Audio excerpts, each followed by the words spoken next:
Well, good afternoon, wherever you are in the world. Hope it's a good one, and there's no music. Eerily, quietly. Now there's music. Whoops. Hee ha ha ha. Oh, dear me.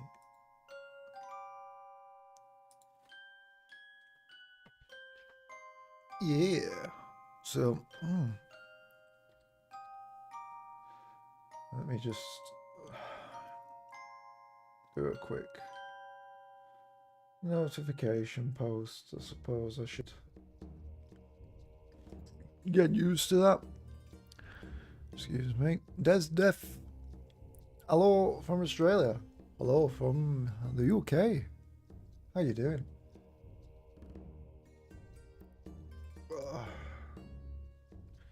Aussie, Aussie, Aussie.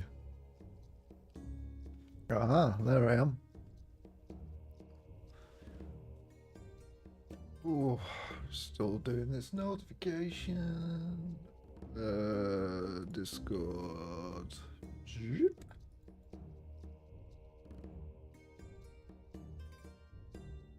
I am completely and utterly organized today. Oi, oi, oi. It certainly is, other side of the world.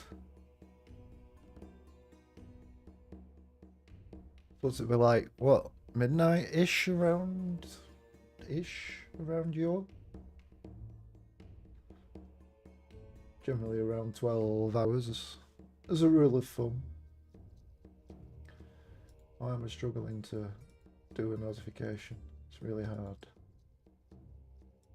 All we have to do is copy that, paste that, send now, spam everyone in the Discord who's probably fed up of all my notifications unless they turn them off. Go to Twitter. Yeah. Lazy post. Boop. Done. Sorted. 9 PM. Okay. Not too bad then. Not too late for you. Oh, past my bedtime these days. Oh, ridiculous. Oh, right. Open list. Oh. You like space games? I hope you like space games because I'm making a space game. And what am I doing? I'm doing the mission.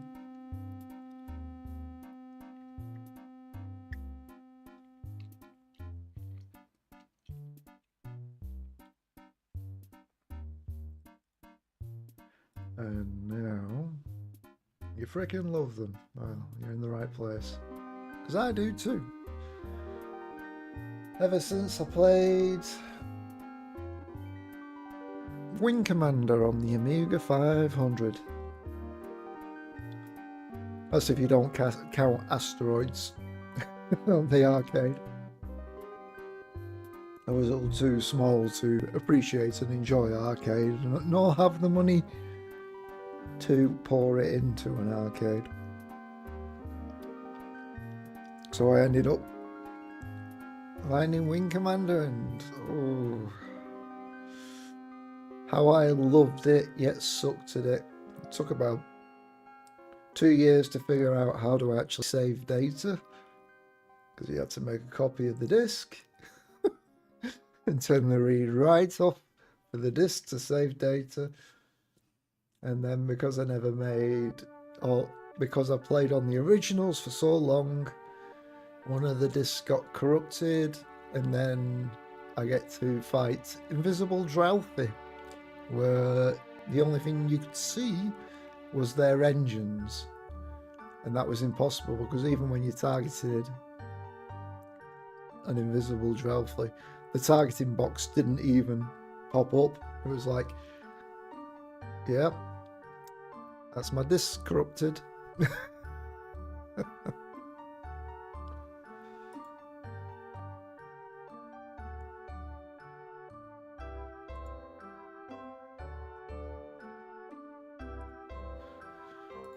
I really need to replay Wing Commander with MUNT emulation for the proper audio.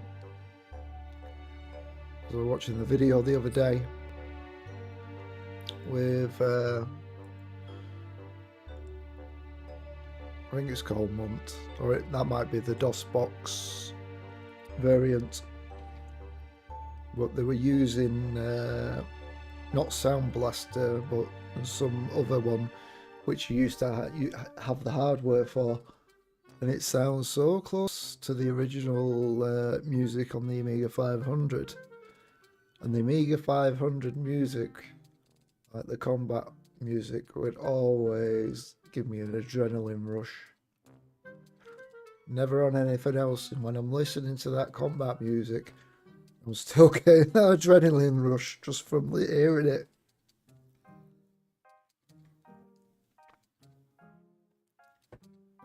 So, I need to make effort to watch that video and try and get it all working. But yeah, so because there wasn't many video games, space games, I decided to make my own. And now everyone's making space game.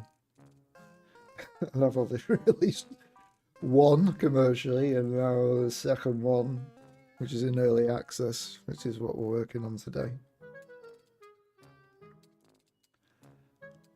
So, you know.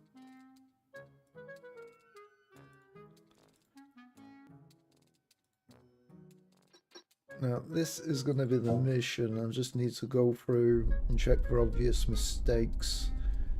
Also need notepad so I can write them down, because last time I went through it, I figured I'd remember it, and I didn't. Through me.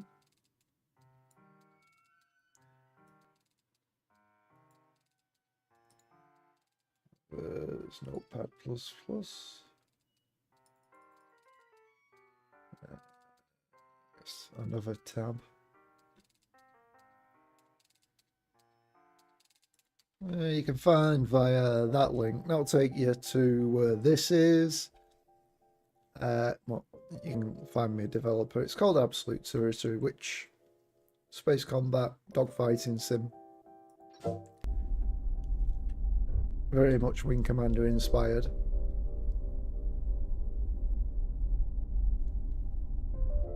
And then when I finished with that, I started working on this, which is now like sort of like a cross between Free Space and I-War, Independence War.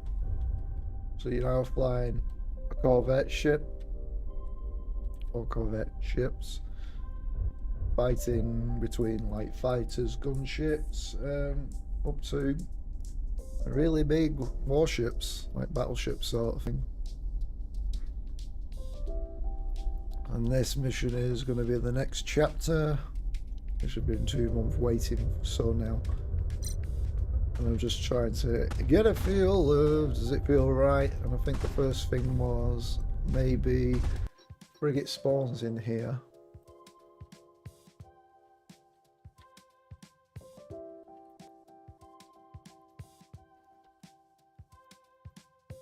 Because it seems a bit too, maybe it might be a bit too much.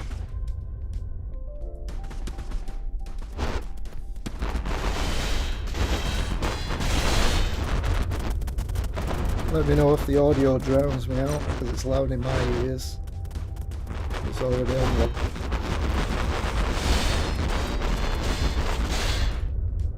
Well, these are fighters.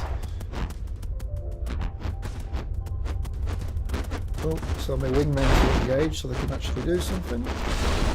That loud. Let's see. No, not video, audio. Oh, it's crept up, has it? That might be really...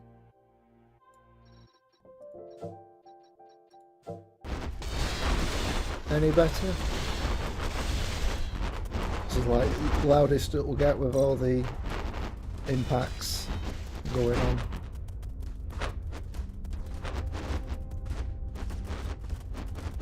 Don't want it drowning me out. Oh. I'm getting smegged. I have no top bottom armour. My rear armour's weak. My gun control's knackered, so now I can't even shoot straight. Well, my turrets can, because they're bugged. You see, the guns can't even hit the target because the gun tracking is considered broken. So, stop fighting you. Maybe let the turrets try and finish you off instead. There you go. And then these are my teammates. Oh, maybe we should all go against that. Surprised he's doing well.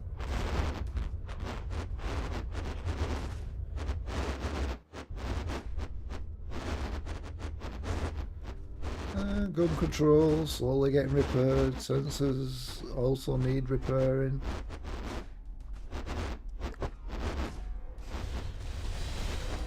There you go. See, my guns are a bit more accurate now. Not greatly though. Once sensors start getting repaired, then there you go. Much better. I don't know, that felt sort of maybe a bit too hard. I'll drop it down to 1 frigate, but those fighters, man, tear you up.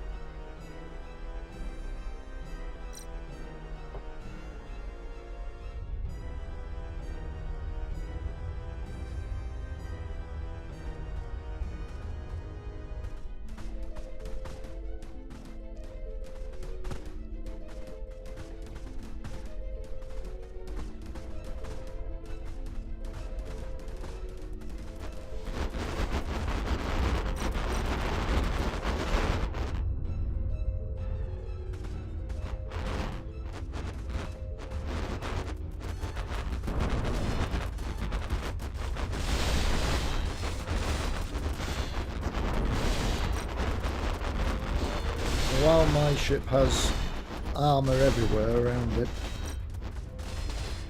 as indicated by those quadrants at the bottom right of my radar display, which is bottom middle,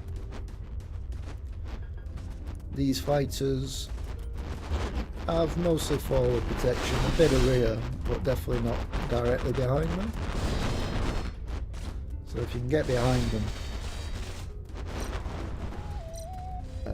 it's like rip them to shreds quite easily, but that armour does help survivability otherwise.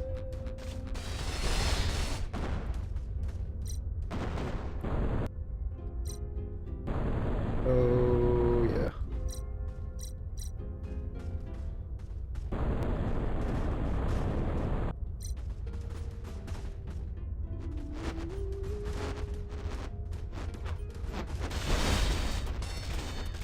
Oh, I think I might have timed that okay. This is an ambush of an ambush.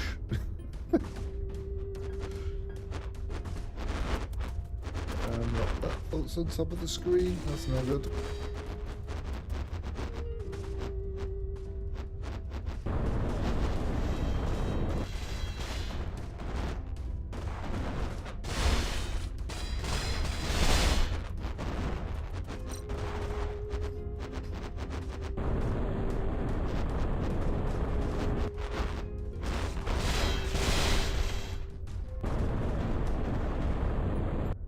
I think with those fighters, have to slow down the firing rate, maybe.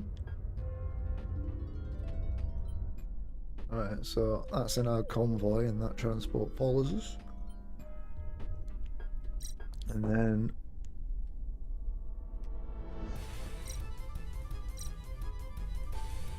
more targets.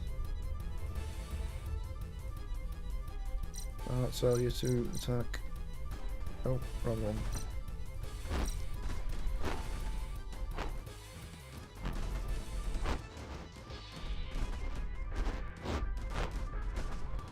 So this is just very basic block out of a mission. No story elements in there.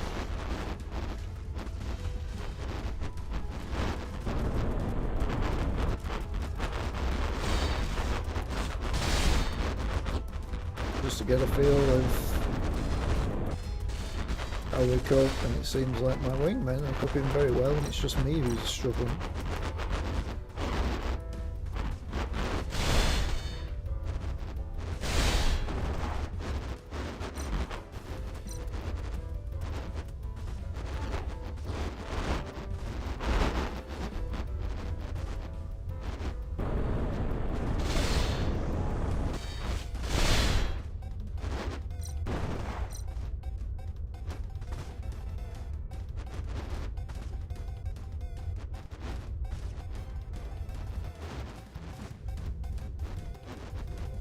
Well, the question is, how does it feel like to watch this? Is it interesting? Is it boring? I don't think it's a very streamable video game.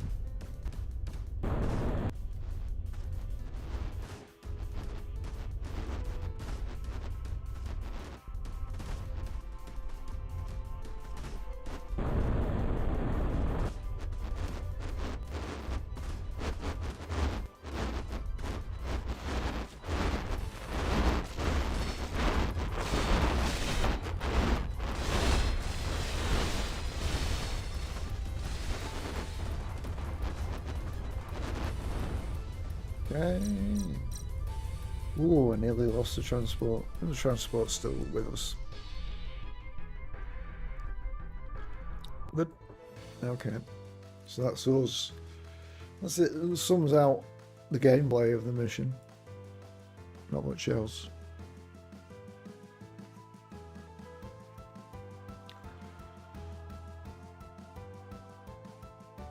What to work on now though, because I don't want to do spoilers on the stream, and now I sort of would be doing that, so let's have a look.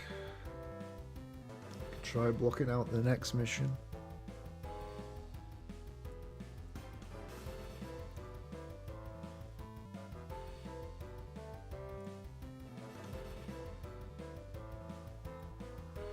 Thank you. Yeah, it's years worth of work. Absolute Sorcery took me from when I started it to when I released it. 10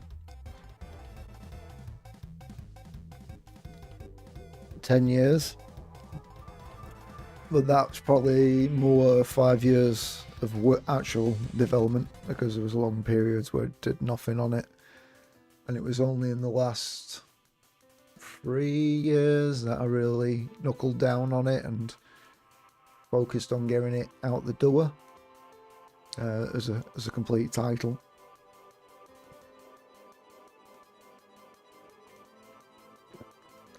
And then maybe a year after that I started working on this, was it?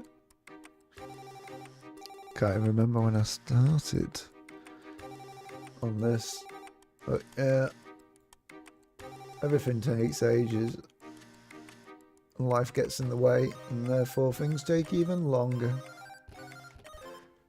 But the vision I had of wanting to make a space game was back when it was about 18. And I did start making one, and I did that. It was like a top-down 2D space game in Blitz Max 2D, 3D, and some other variant, but never actually released it. I got as far as like game features being pretty much complete, which had most of what I wanted in it. And then it came to making missions like I'm doing here, but I got bored and stopped doing it because I didn't want to put up with creating an editor, which I eventually did here, and it took me 6 months to get a basic level editor going. Well, not basic, but with conditions and actions so that I could actually create a campaign. now I just get to add to it and put up with all that technical debt that comes with it. And forget how I've done things. Let's see.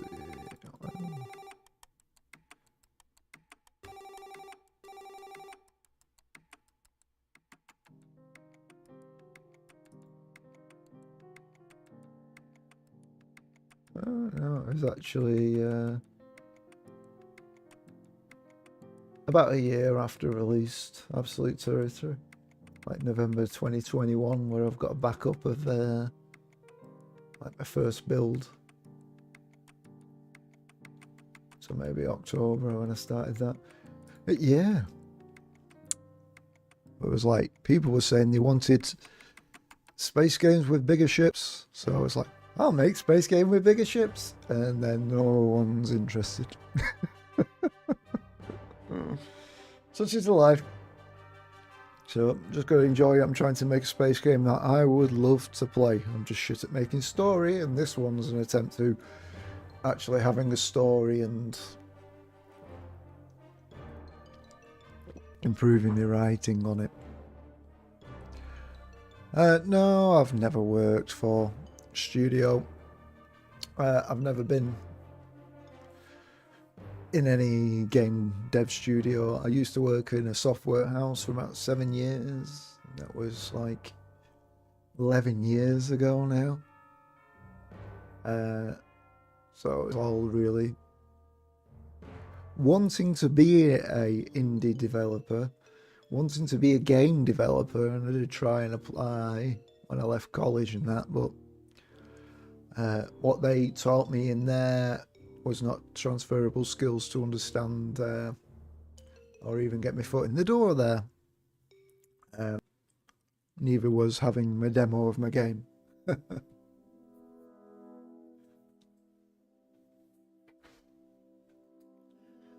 So yeah, so I ended up in software house, and then various other non-programming roles, which I actually prefer, because when I was doing that software house job, I felt burnt out, and the last thing I wanted to do was come home and do more coding. And then when I weren't doing coding, then all I wanted to do is come home and do coding, so it worked out. Yeah, so the idea is, let's see, well, bigger ships. So you're basically flying in Corvettes,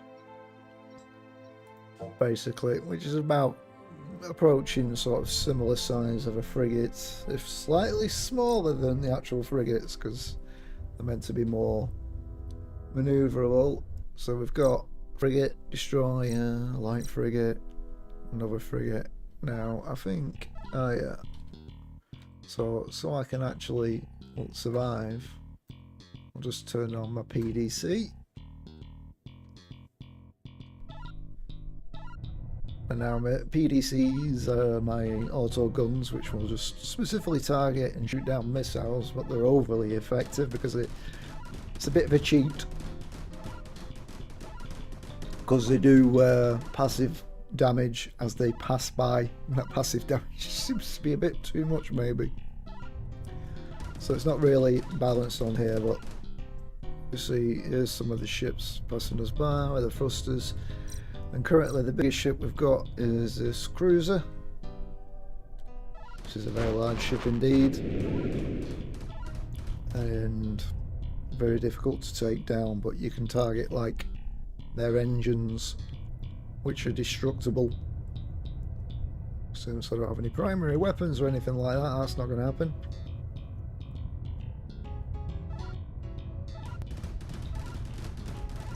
So you can see it's pretty big if I get really close.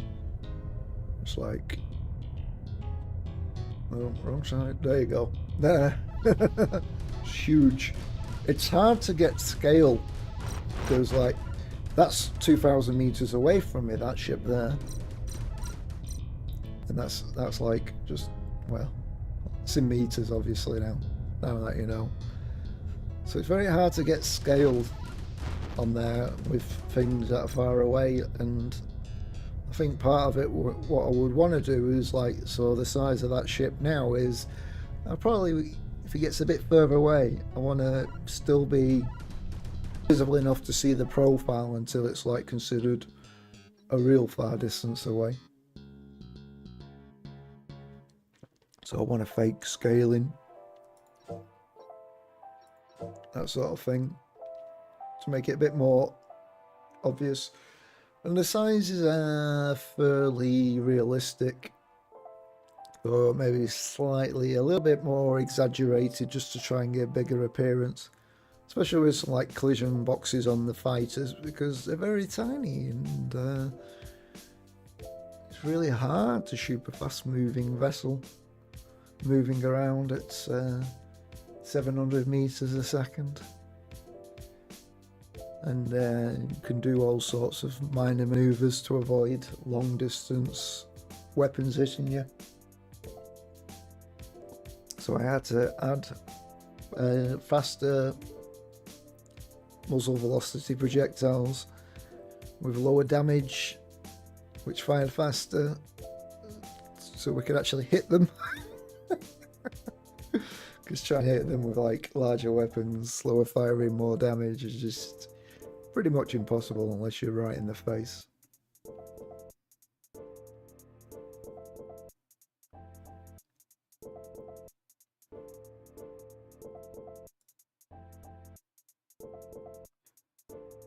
And the other thing is just where I've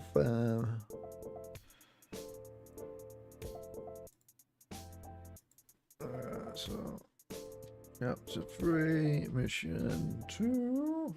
So I've got the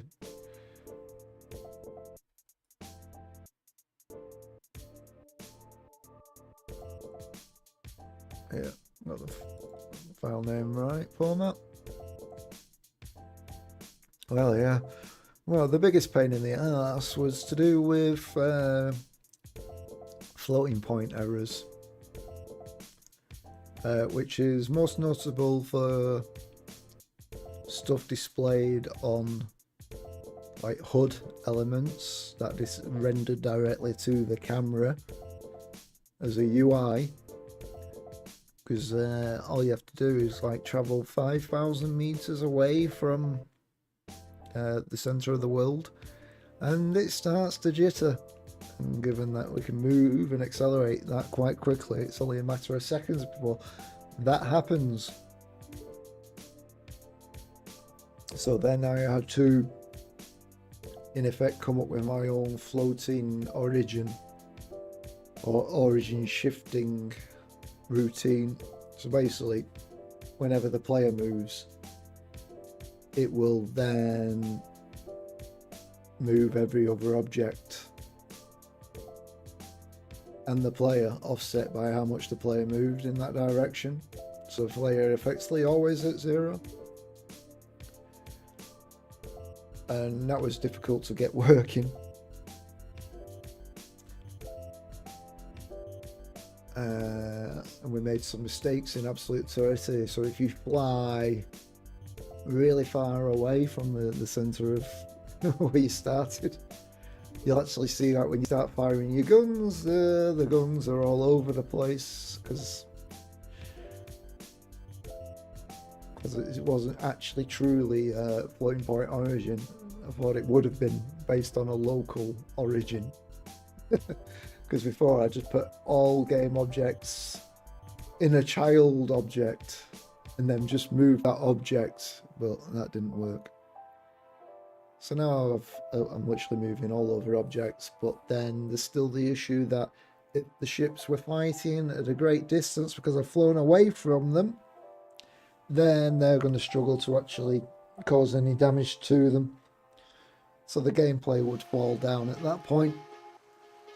But you're not meant to be that far, so you wouldn't really know unless you were stupid and just decided to fly that far out and then see how effective they were, because they wouldn't be effective at all.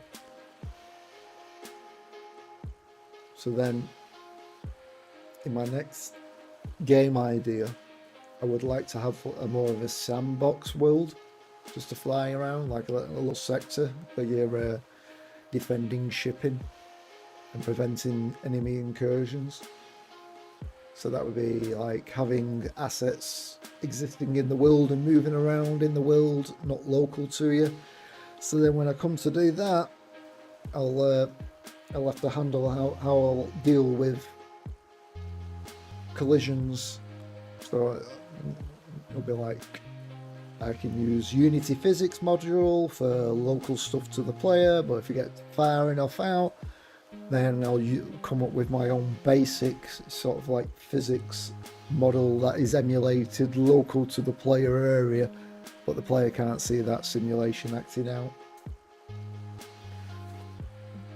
Or just create my own little C# library that does a simulation, acts it out, but doesn't render it.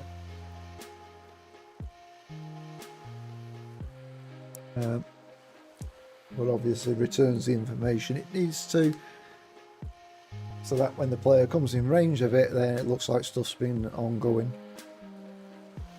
All irritating, and that's not even talking about the camera. All the issues I've had with the camera. I used to have massive little stupid fucking jittering in the camera. And it wasn't consistent, so like certain elements would jitter, others wouldn't. They're both pretty much doing the same thing, and it was like, yeah, every object now needs to have a rigid body. Even if it's not using the physics system, it needs a rigid body to stop freaking jittering. And then there was another jitter where if you rotated your ship, it would start jittering the camera, and that was like, what's that? Anyway, I found out it's to do with the origin of the ship not being correct.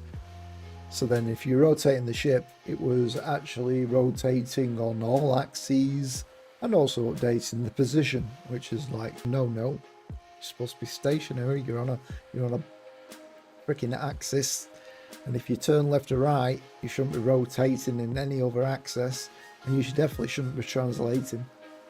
Anyway, it was, but I figured that out eventually, thankfully. But yeah, absolute nightmare overall.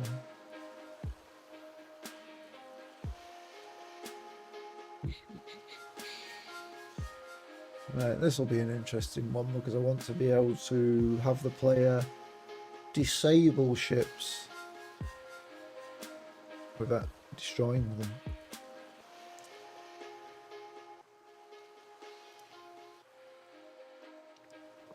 And this might mean another update to the AI to handle that.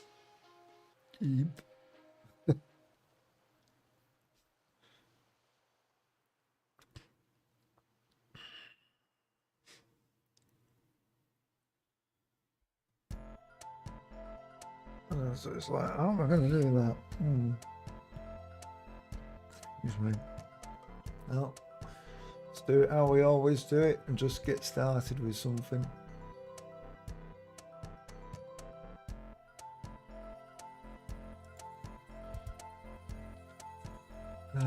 So, level editor, the good old.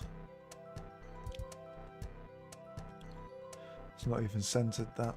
I don't know why. It's hilarious. Hilarious yet irritating. So the player starts to center the world, and therefore we now need to decide where we're putting things. So just transport. Here's a question: do transports even have? It's going to have to be a mining barge, because at least that's got something in it, and it's going to have to be empty.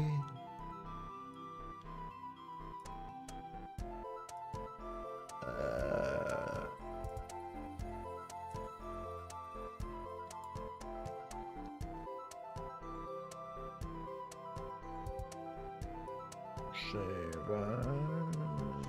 Oh. Empty.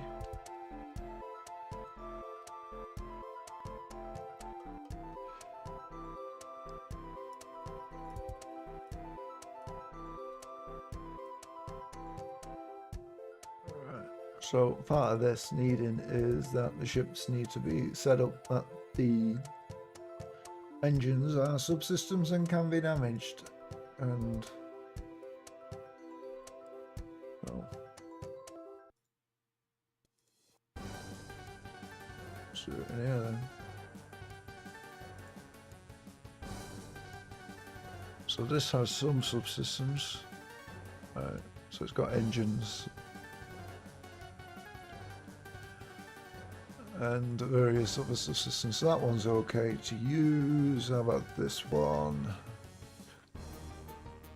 This is the one what the player uses, so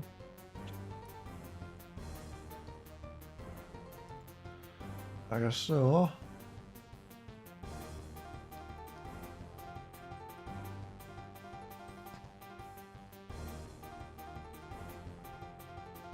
That'll be an harder one to do, wouldn't it? Because it's got more engines. It's also smaller. And then oh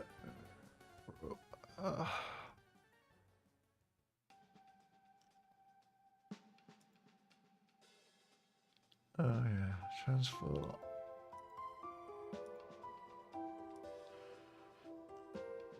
Have I actually got anywhere with this?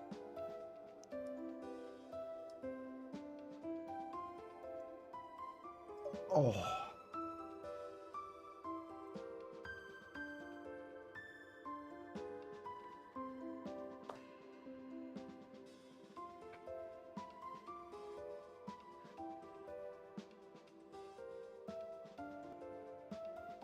Is it used?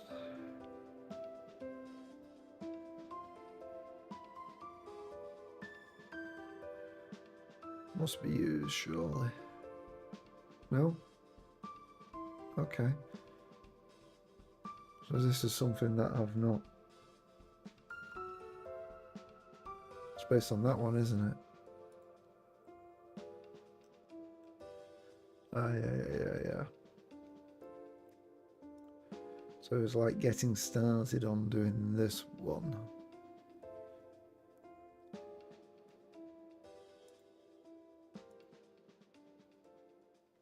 Like our third faction, in effect. Now this one isn't actually set up properly. So that's a problem in itself, in that it's all convex collider, just the main collider on it. So you couldn't actually damage any subsystems inside unless the box is popped out, which it would be my simple collider, but a detailed collider is the one where we're checking for weapon impacts, which is needed. So that's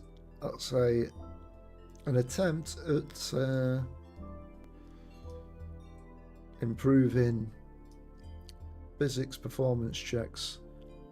So the simplified collider, all ships collide against a simple collider, and because therefore it'll have less polygons in it, we don't have to have it perfectly next to each other, and therefore less polygon checks to keep the performance up.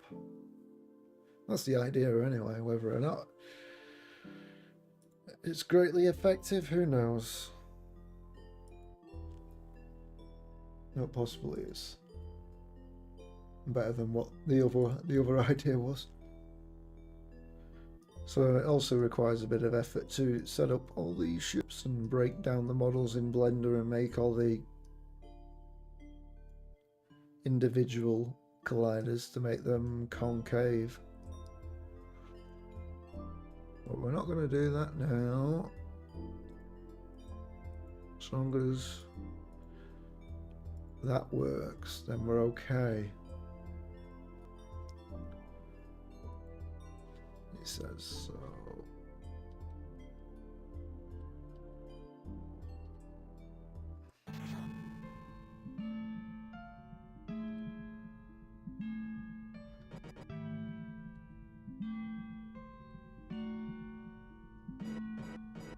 Yeah, so maybe we'll use this one.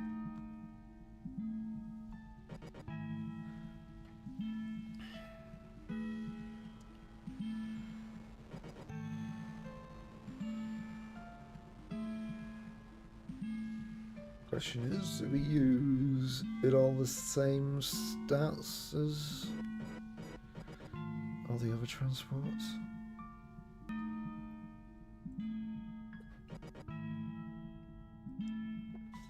Sure, it would be easy enough.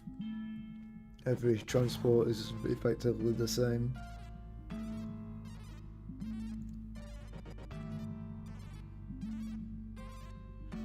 And no distinct advantage or disadvantage over one faction transport to another, which means it's easy enough to balance a mission involving transports, either destroying or protecting.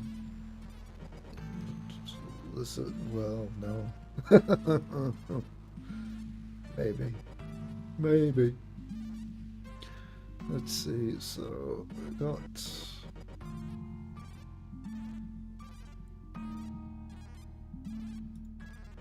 I definitely don't want combat axe in there, but they still need something, don't they?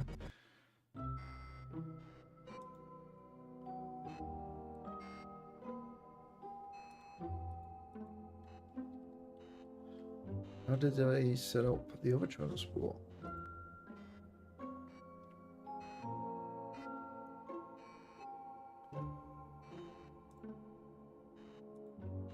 Oh, there's the other transport, Daniel.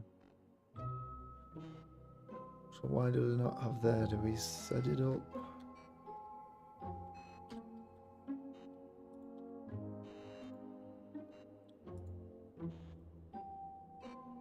Okay, transport pilot behavior there. Which is using the combat axe. I must assign it elsewhere. Flipping out.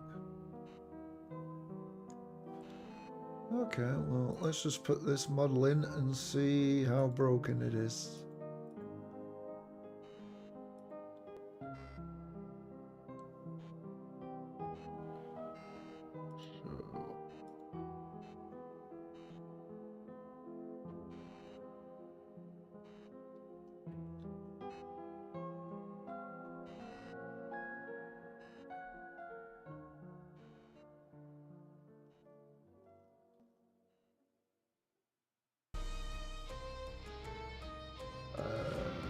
Add.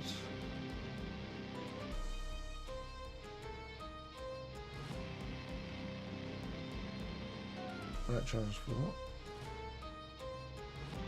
So we save. Populate the IDs so we can reference it. And then apply an override. So now that should exist. 213 is new asset ID. And then should be able to select it in here if it's all set up.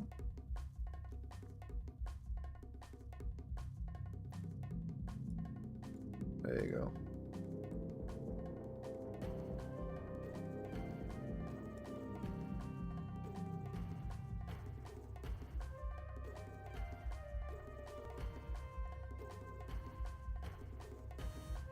But we don't want to fly it.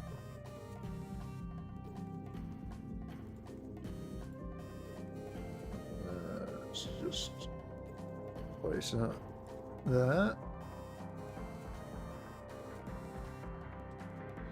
Have it facing away. Let's just disable the pilot controller for now and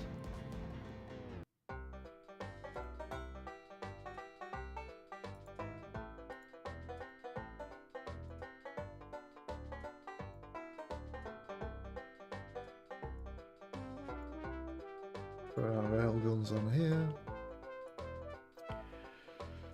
Yes, it's OP. Yes, you can't really do it otherwise. No, what's happened there? Oh no, yeah, railgun. It's just not indented that.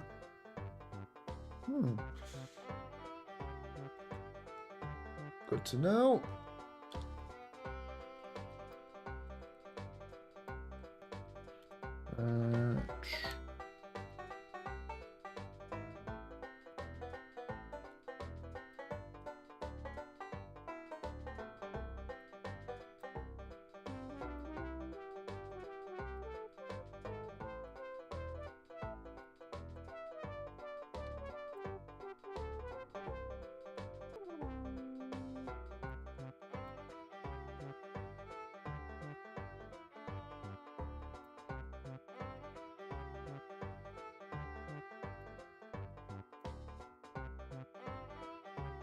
Okay, made a note of that. So it's just the indentations getting affected. Because launchers should be in line with guns.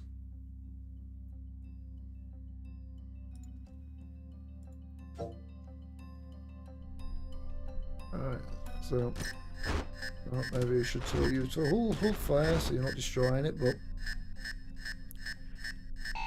seems functional. So target engine, yeah, it can damage the engine. Ooh, that was a lot of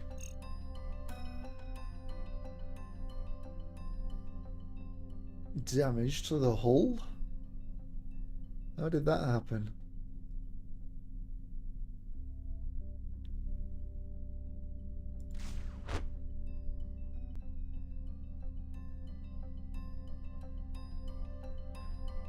Yeah, okay.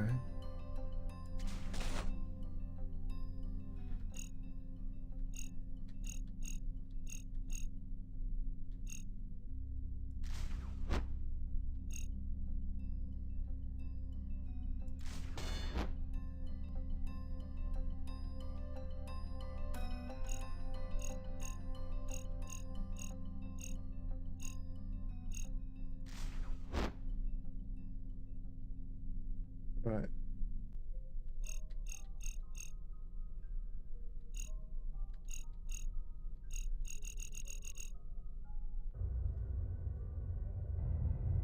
So you can see on the bottom left of the screen where those green pips are and that red pip.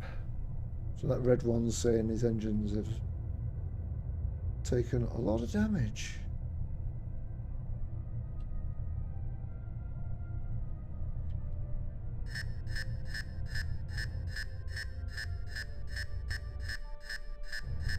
Right, so we can glide with it as well.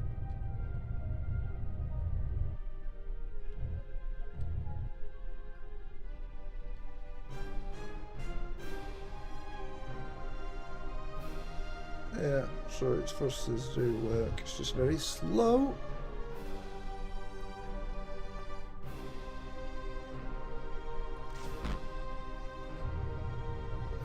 Oh, how did I not kill the crew there? There you go.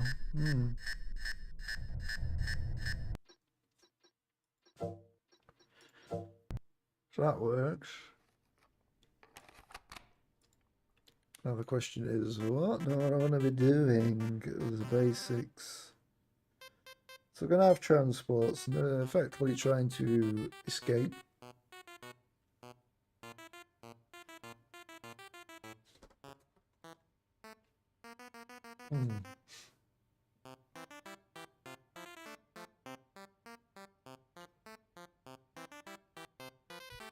So the first part, well,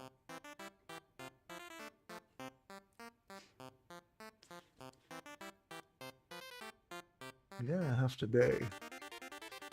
Where would they be escaping from? That's the first thing.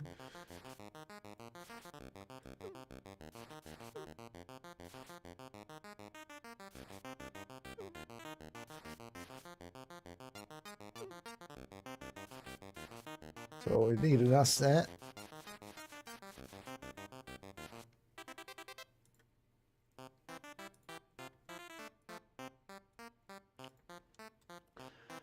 So that would be our space station, mining station.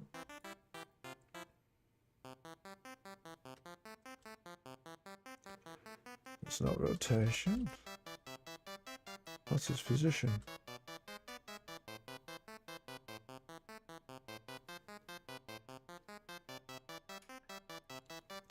So that's where they're heading from. This location.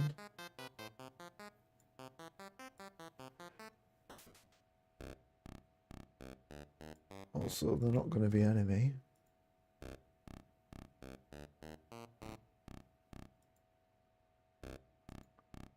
Or are they?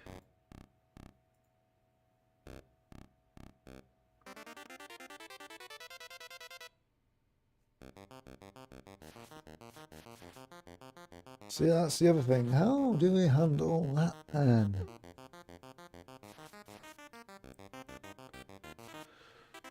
Well, would we change them?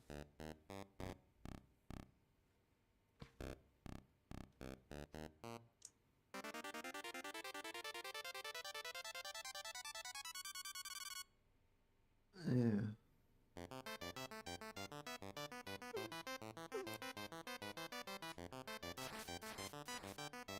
So I guess they would have to start off friendly, and then for some reason they become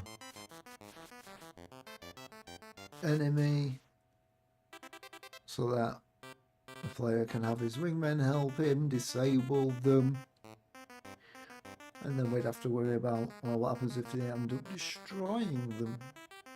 I'm sure I have an idea in mind, so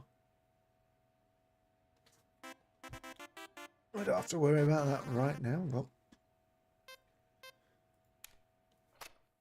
it'll work. Let's see, how many do I want though?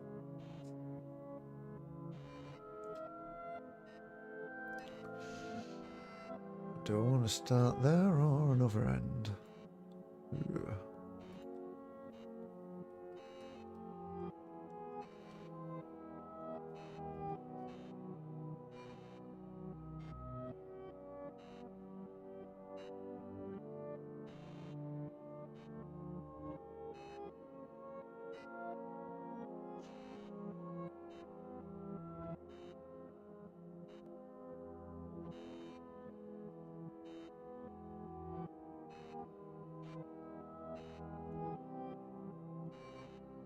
Yeah. Hmm.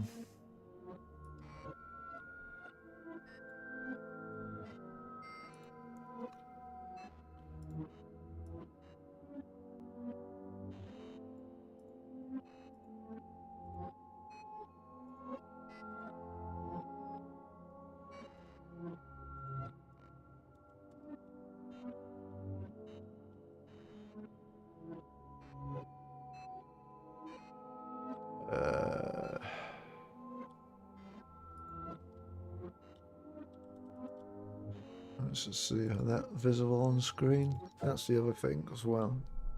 How does everything appear starting? Yeah, that's visible. On this screen resolution anyway.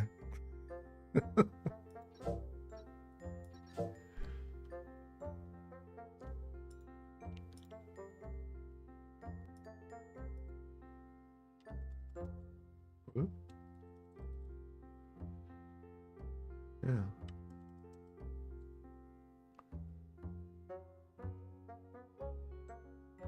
Now where does that go? Do they collide with each other? Underneath. Okay.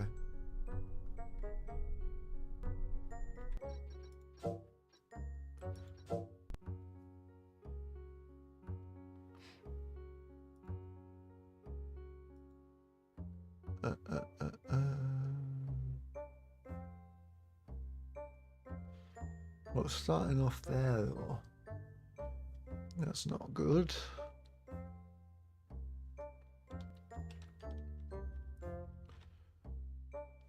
maybe we want them to start off in the distance. Gosh. And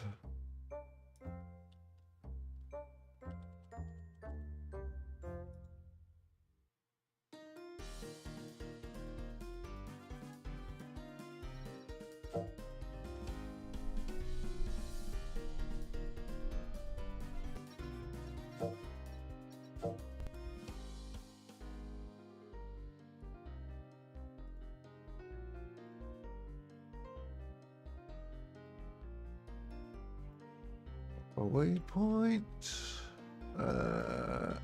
opposite side of where the station would be.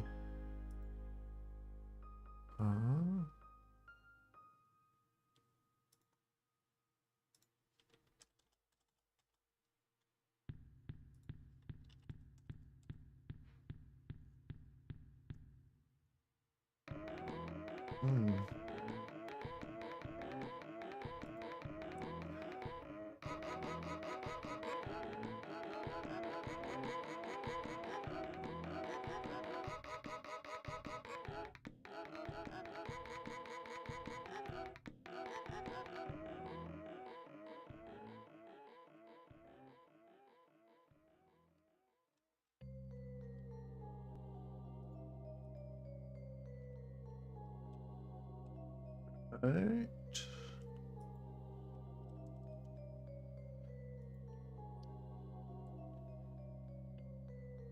And if that's 20, maybe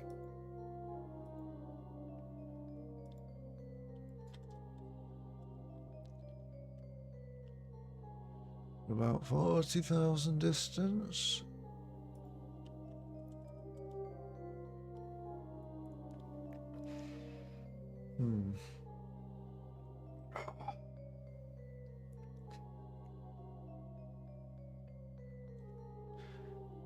And then maybe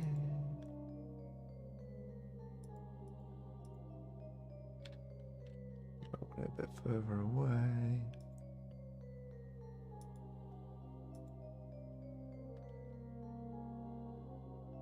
Uh, 270. What?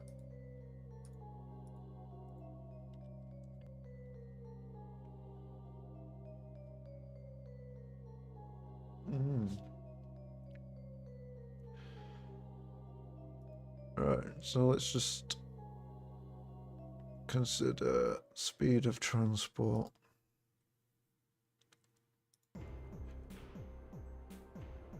Which is maximum speed of 250, and what was the distance we said we'd done? So that's 30.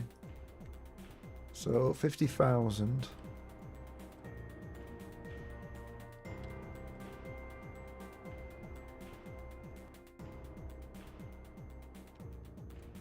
That 3.5 minutes, just under, for a transport to try and escape.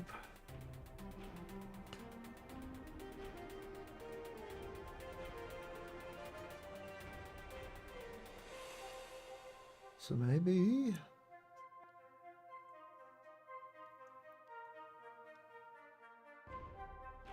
maybe.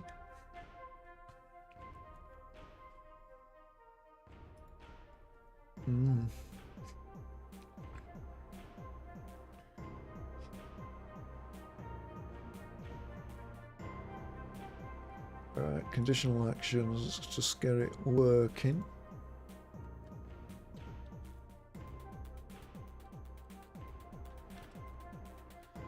First of all, oops, we do not autopilot, so we can't just exit the mission.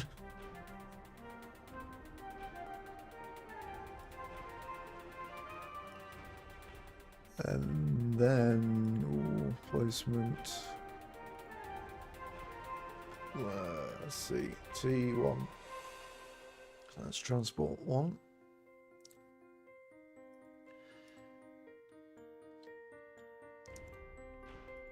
We want a condition of actor objectives for T1 and navigation route to waypoint number 1. Levels from start. Do you follow orders? Yes. Seems like he's moving off there.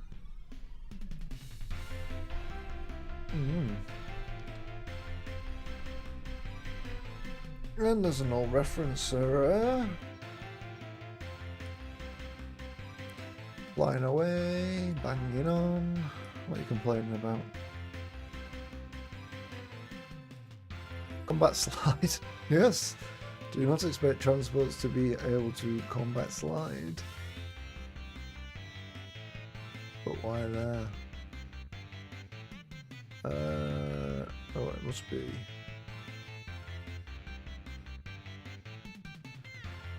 Wow, already it doesn't have target or anything, so why?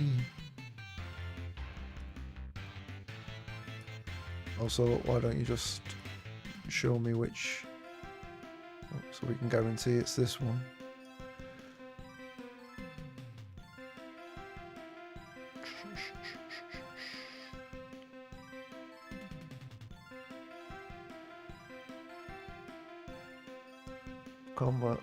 Combat pilot behavior. Is that why we've got problems? Because it's the wrong one.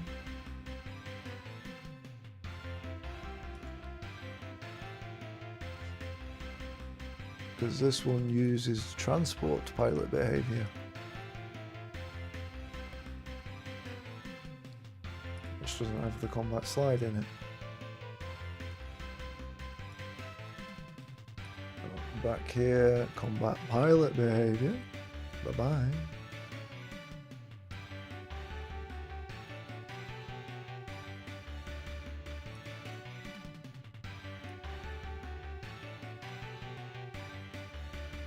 Okay. So that's our transport behavior.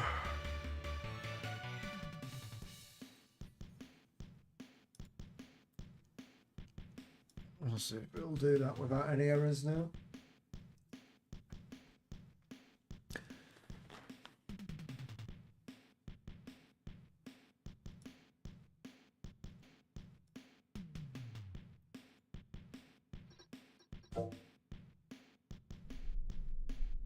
Nope.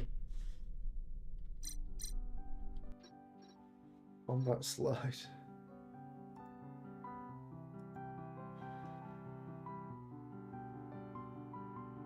What?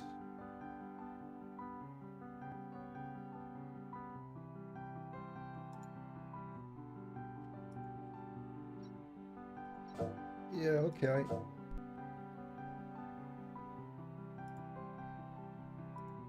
So basically, it was the station.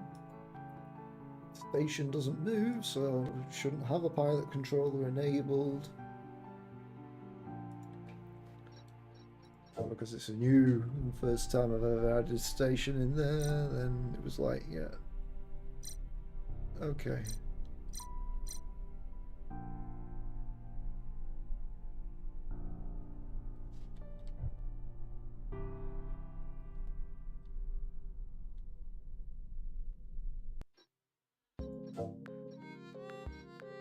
Camera sway, no thank you.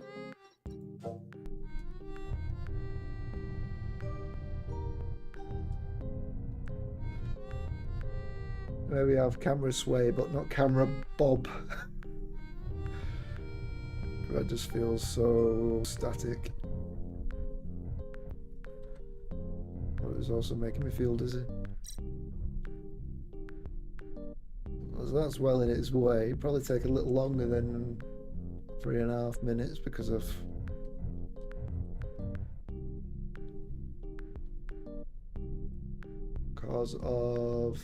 acceleration.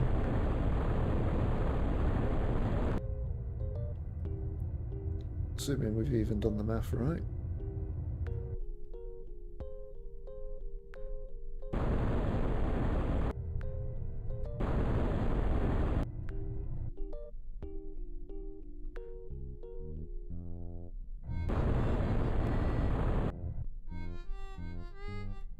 So that takes a while for us to get in there.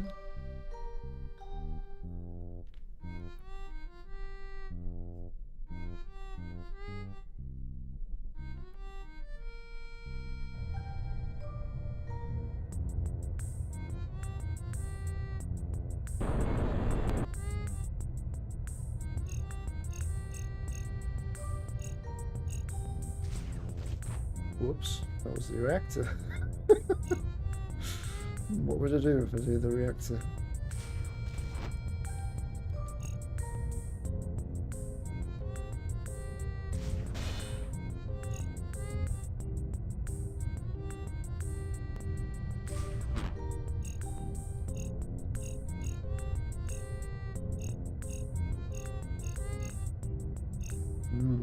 Yeah.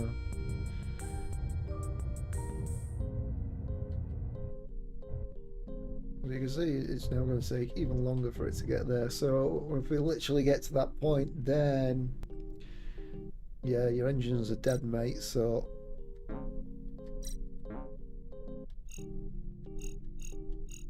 even though they're getting repaired.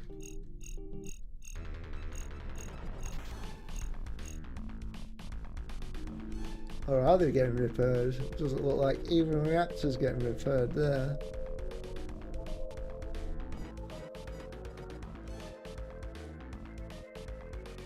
I've got repair rate enabled for it. That'll be interesting.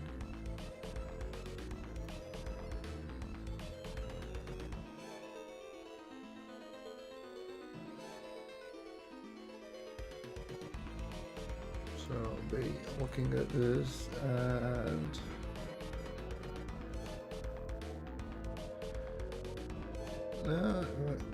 repair rate 0.1. Does it have crew auto repair? Yeah, so why does it not want to repair?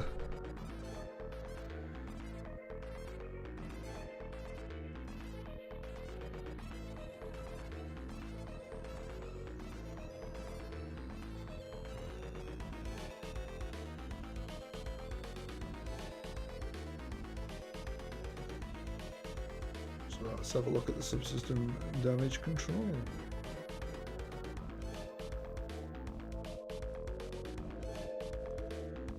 And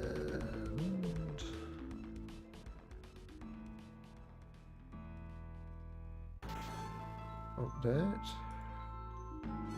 So that should be running because it's got subsystems to repair.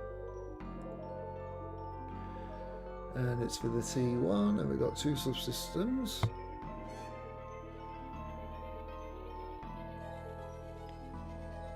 So, what's our first subsystem group? Should be reactor, it is. We are doing reactor repair.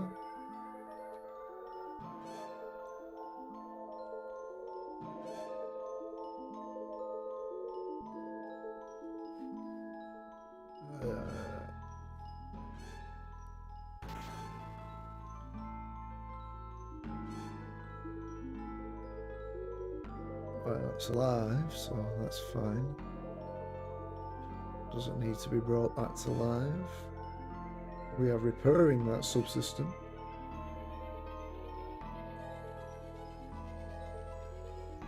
And therefore, because yeah, we are doing it, we're going crew repair pay times crew efficiency 1.1.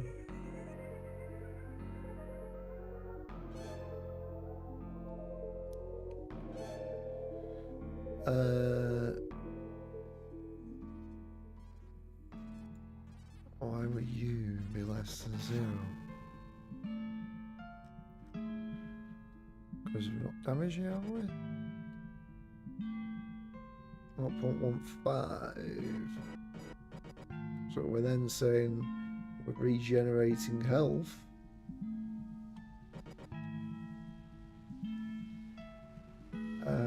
We have 1 quadrant. and it needs regenerating at some point.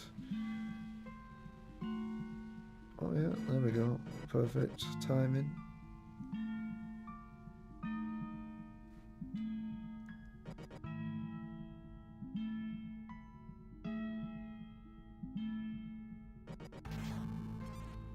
Oh.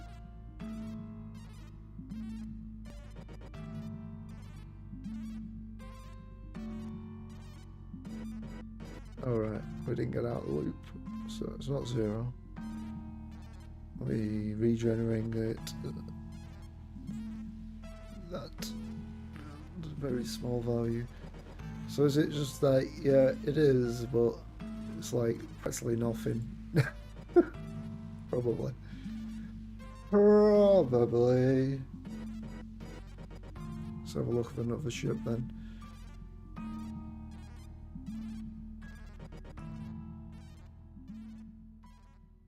Two and 5. So yeah. That'd be why. It's really small.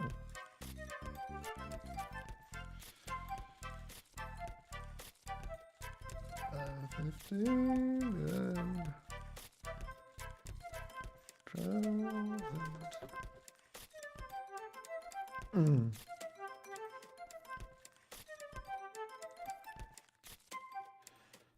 Alright.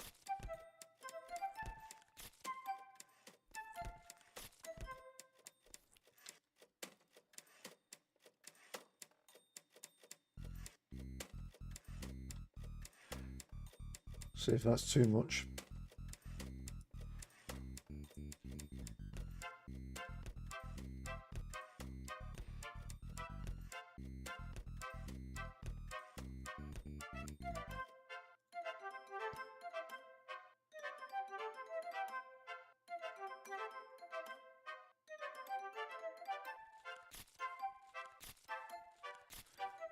And then if I remember, we got a nice good old debug key for this.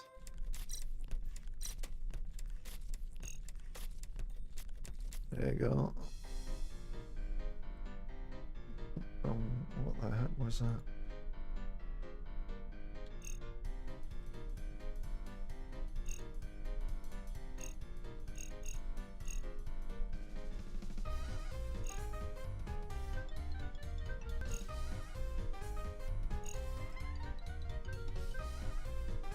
So now the auto repair has to be repaired, and then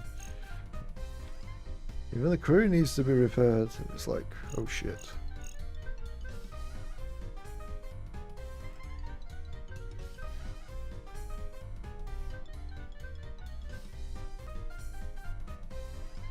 Yeah, right. So now it's doing shit.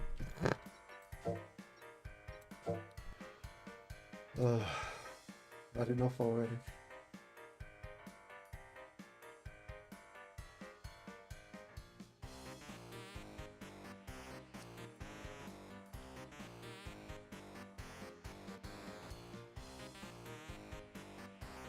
What we want then is, what is this? And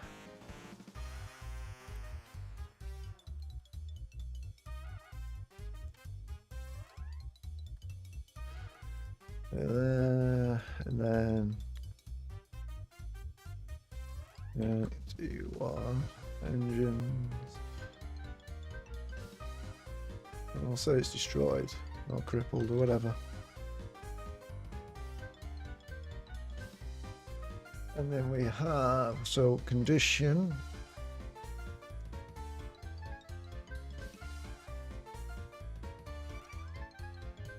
We have the structure event system. And it for T1. And subsystems. Which we've only got engine set, because that's what you did somewhere else. Current health delta, component ID.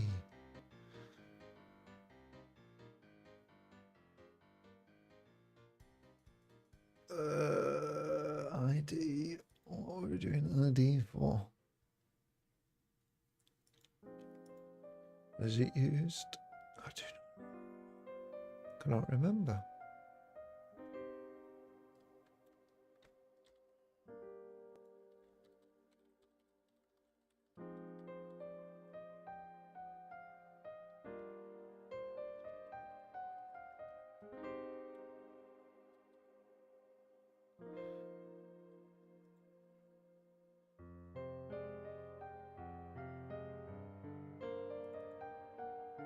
So component ID. Try and get a component ID value. Which is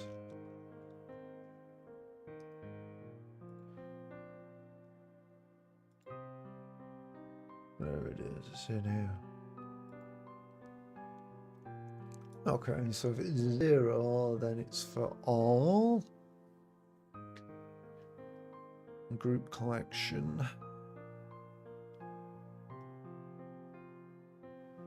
And this is actual for health damage rather than performance.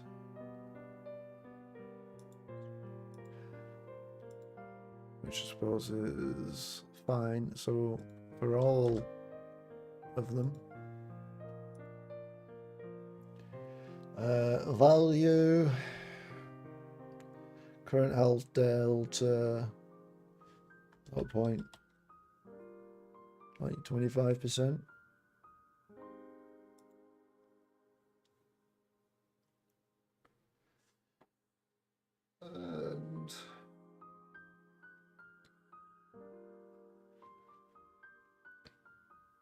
And then what? We'll just display a message, shall we, for now?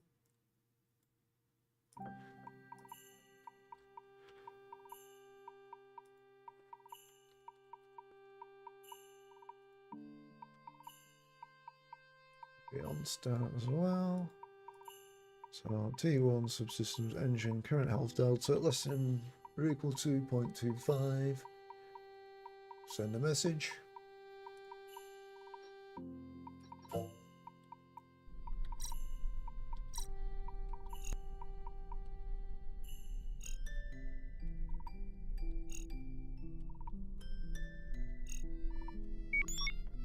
Ouch.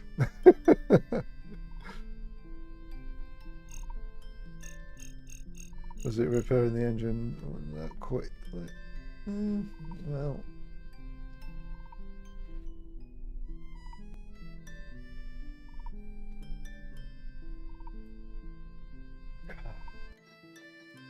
I'm sure it works.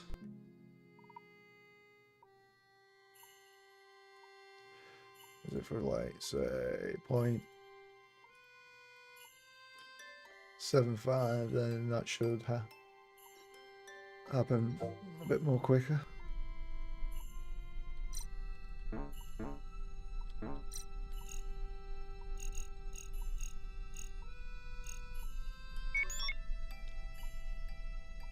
Yeah, I like that.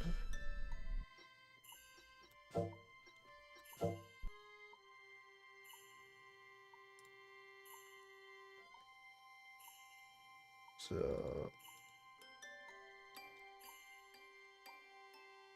maybe we'll be kind and put it down to 1/3 of the engine.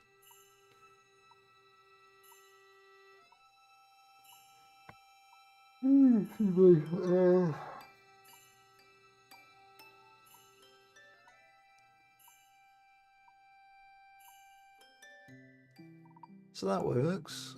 We can deal with that. Still need to deal with other things. Story things.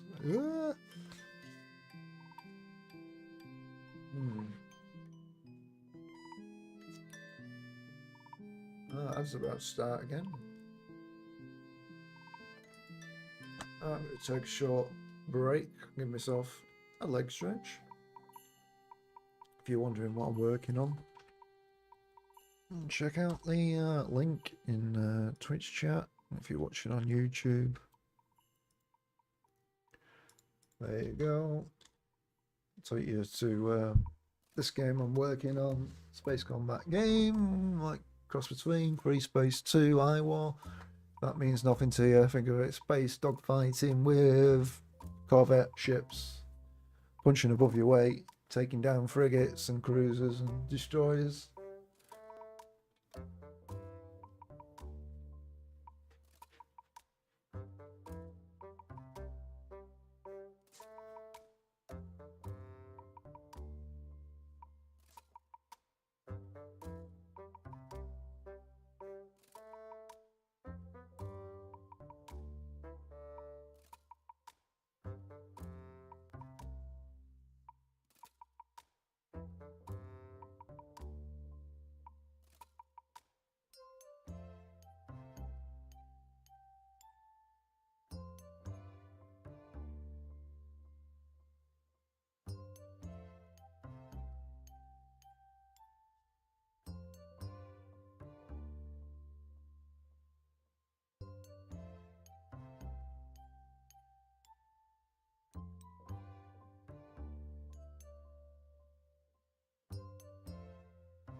Be patient.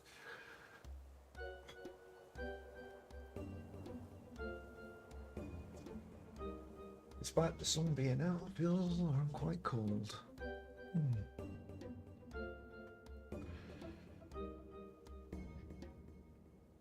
So we're going to have multiple transports just to put pressure on the player.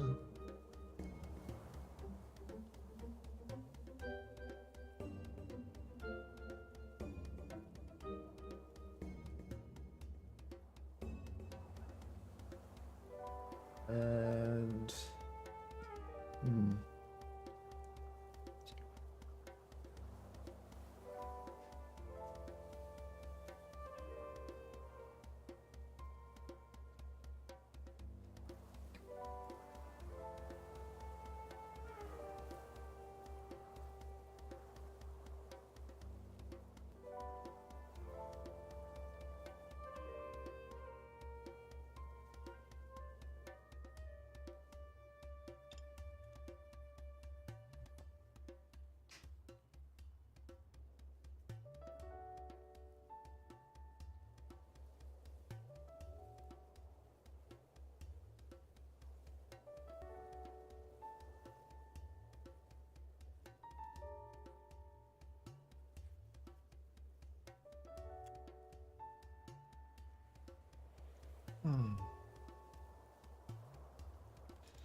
if we're going to have multiple ones, then got to make sure none of the other transports get in the way.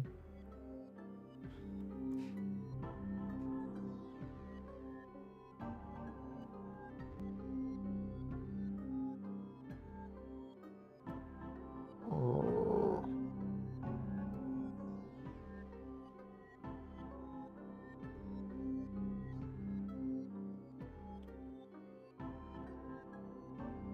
Even though they would, well, no, they'd fly around them anyway.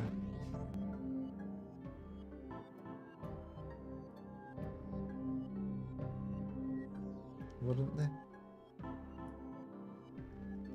Oh, they should do according unto. Oh.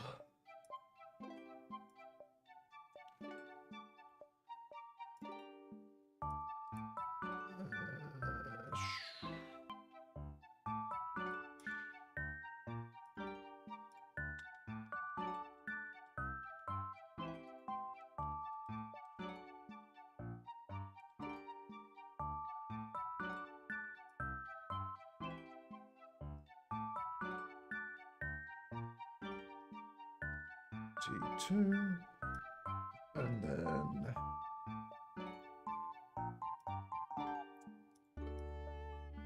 we have T2 here, same destination.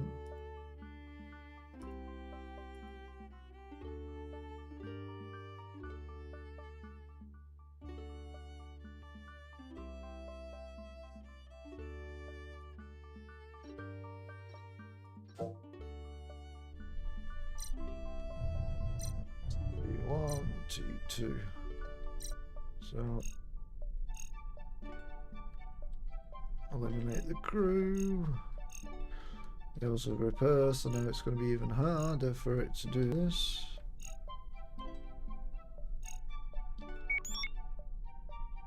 Yeah, ouch. Slow you down even more. Maybe go. Does the bridge affect the performance? Probably not. Reactor will. Boop.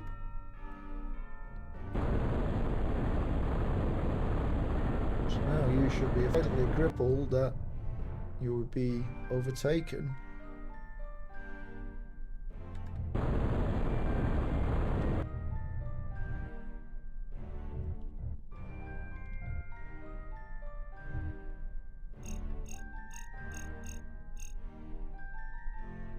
Right, I was going to damage the bridge because I'm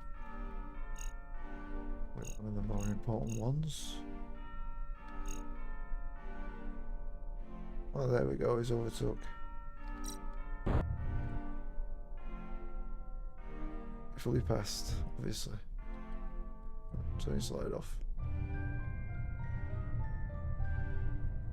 Fully underneath him to the side.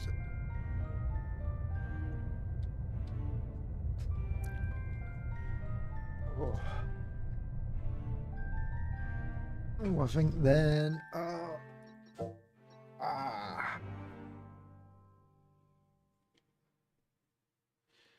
Flipping gut giving me grief.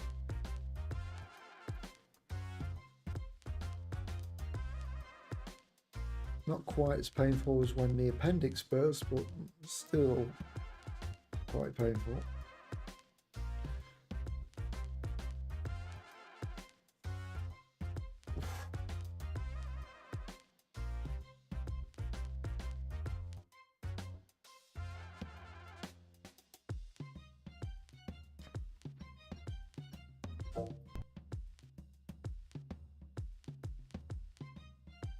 So here's some force, and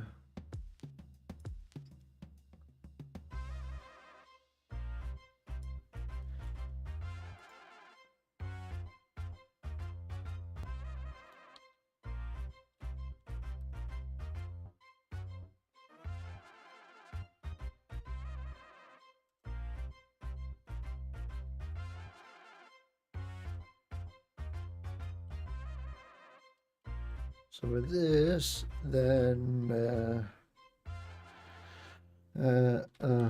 so we're going to have a variety of transports with different speeds. Player must cripple engines.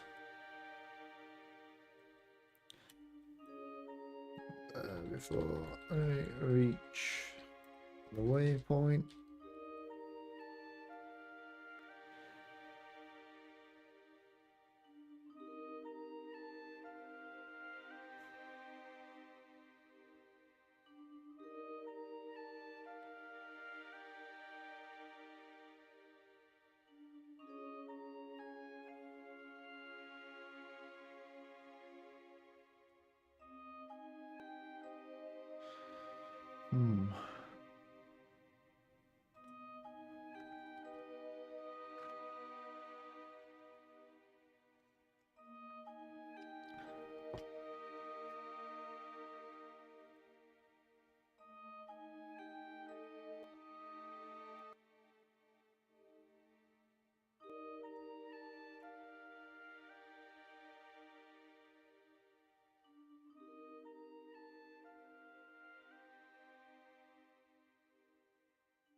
Let's see, transports will become that as hostile as they approach the waypoint.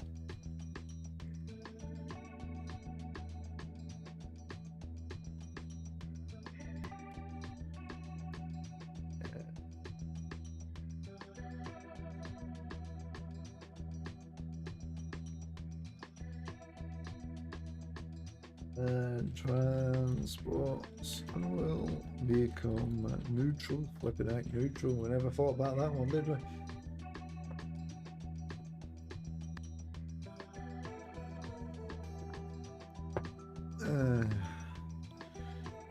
If was hostile and engine crippled.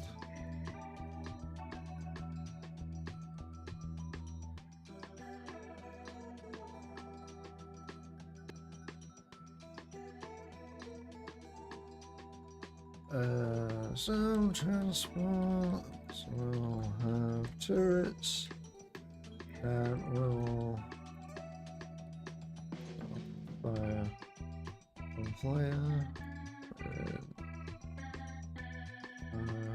It's hostile.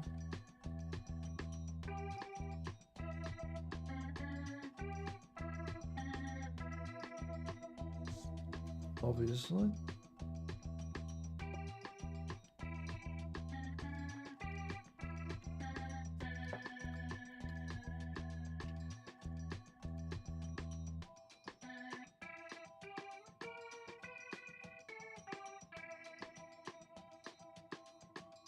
But we could actually also say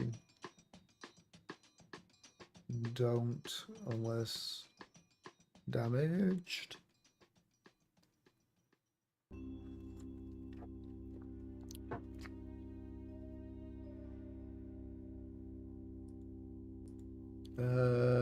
So others when it can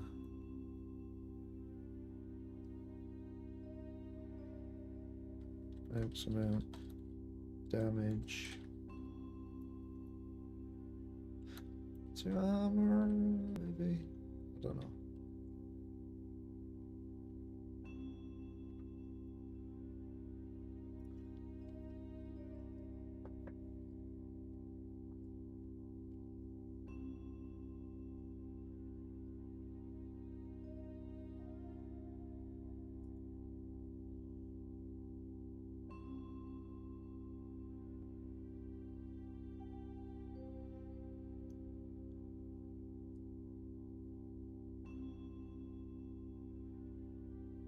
Hard to write more without spoilers.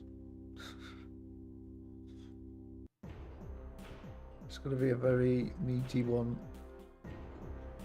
In fact, the first one is sort of meaty. This is going to be a very meaty one in terms of conditional actions, which is like scripted events. And then the third one, less so. I was thinking at the start of this week, oh yeah, I can knock 3 missions out in a week. No. Might be able to get the basics of it, but definitely not got the story in it.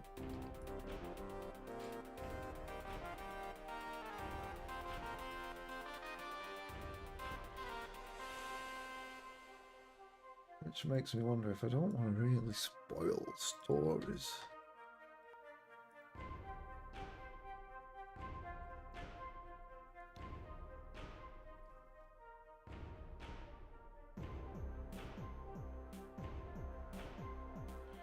Well, we know about that. That's going to be quite a lot of effort. Also, gun variants missing that. Yeah, turrets are not affected by the performance of the subsystem. Let's have a look at that, which again is probably going to be a whole bag of worms in itself.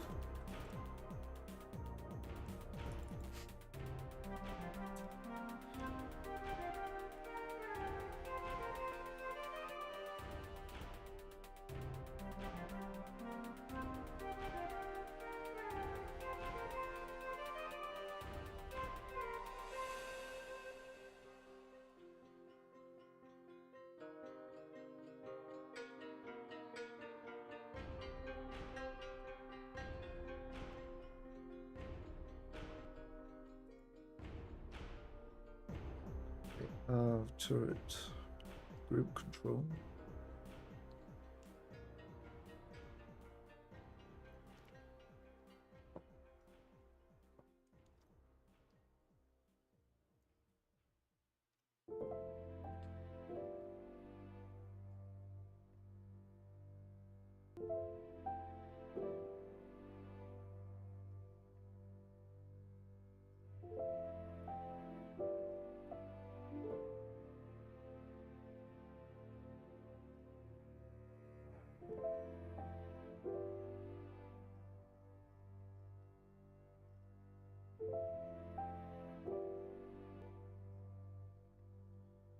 on modify. Is it modify change though? It's not, is it? Let's just modify the stats.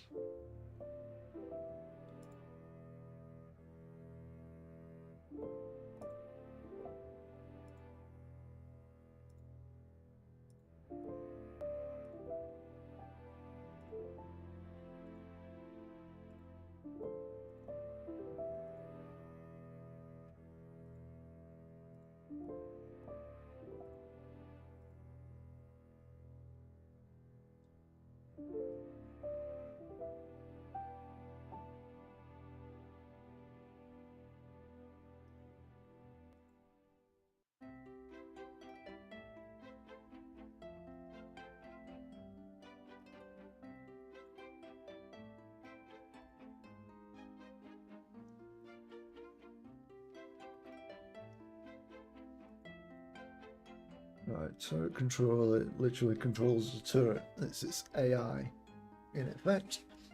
So we don't want to touch that.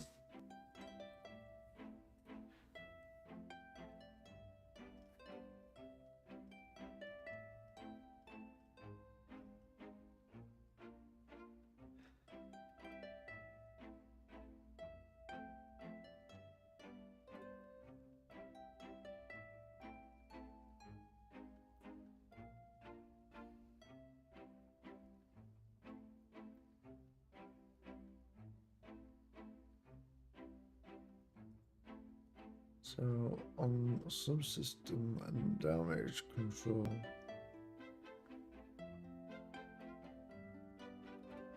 internal subsystems model.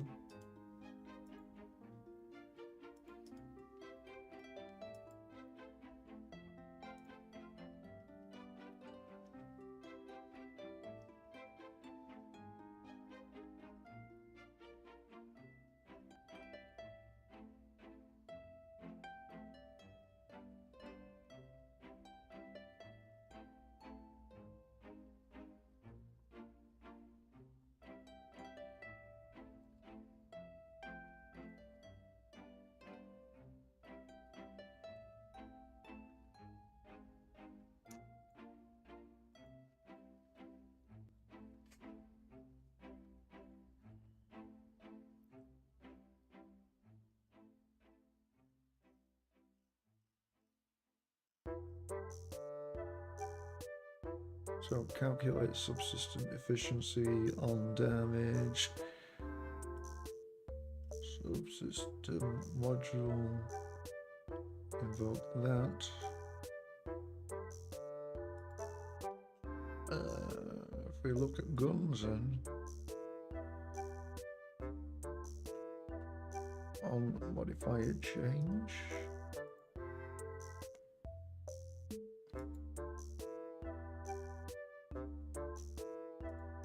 Control and modify stats.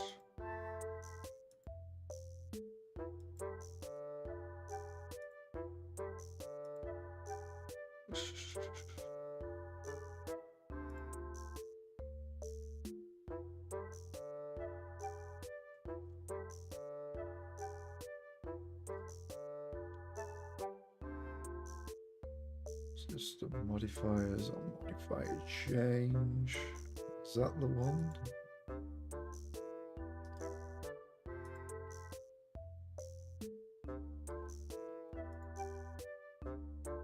Apply modifications.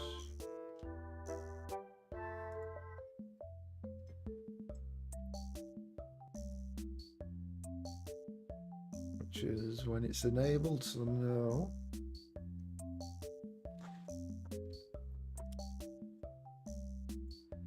Remembering there's like a value like efficiency.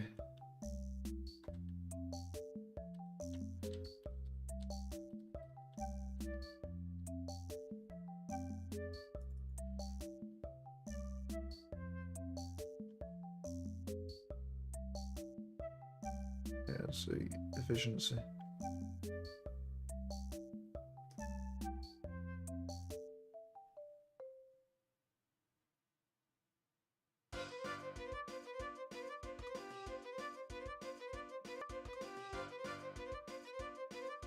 which we adjust the values directly there. So if we look at where you're called,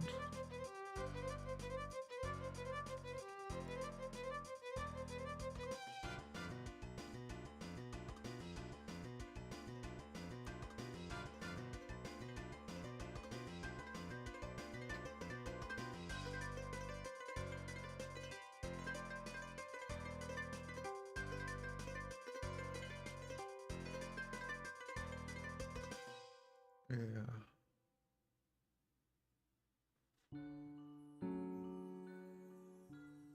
Oh, in-system interface on subsystem damaged. Performance areas.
Right, so I guess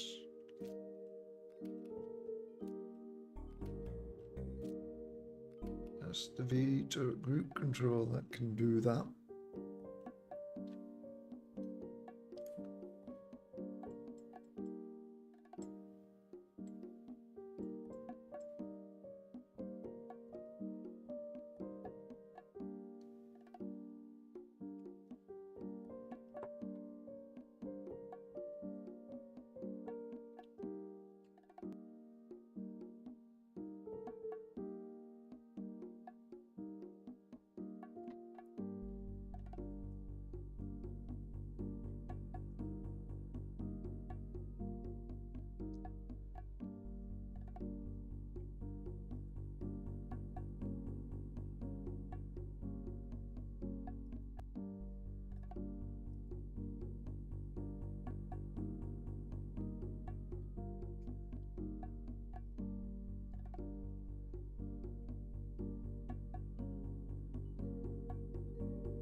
Accuracy loss.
Right, gun control is in the turret, so we need to add it in there.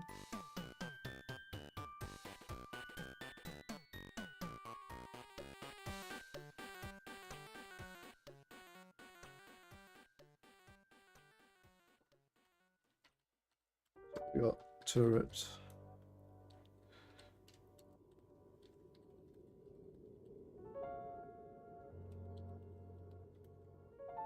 Gun control.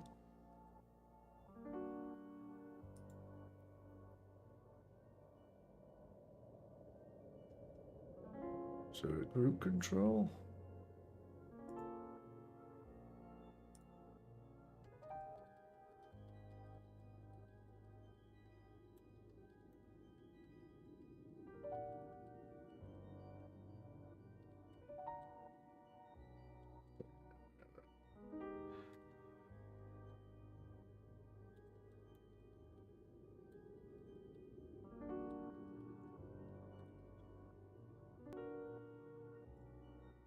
Turret group control is on the same as system interface. So if we've got turrets, we're in there.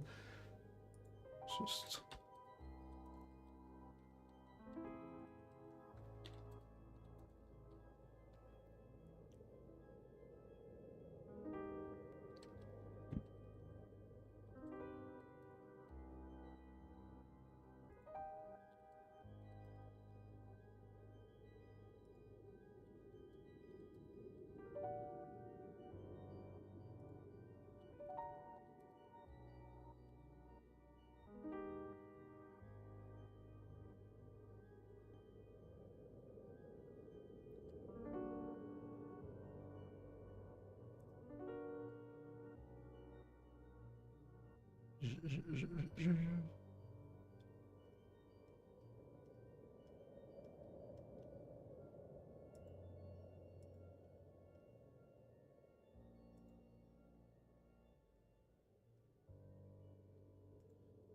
and so it'll be Earth has turret.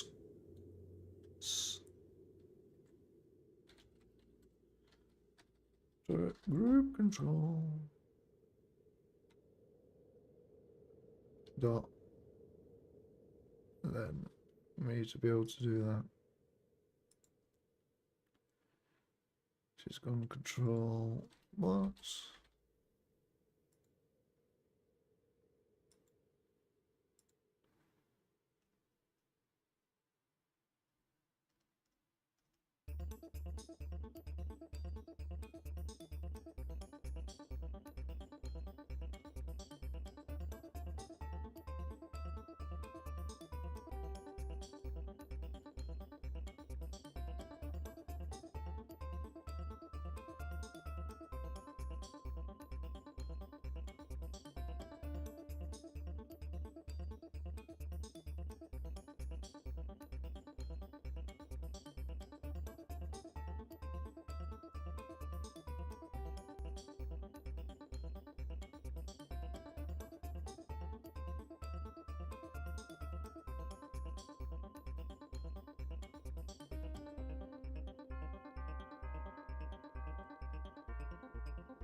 And we have to go through turrets.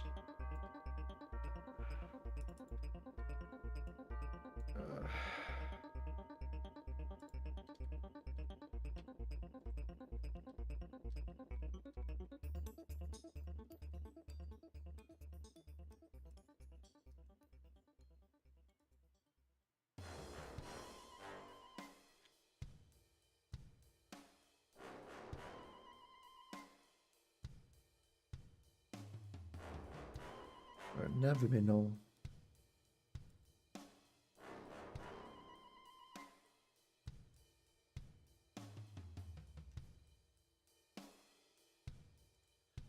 Just use that.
Like that, you see? Just like that.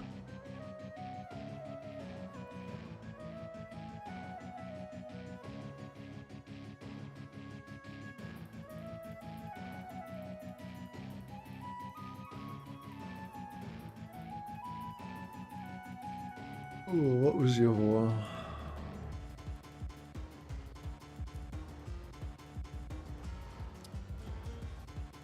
Set accuracy delta.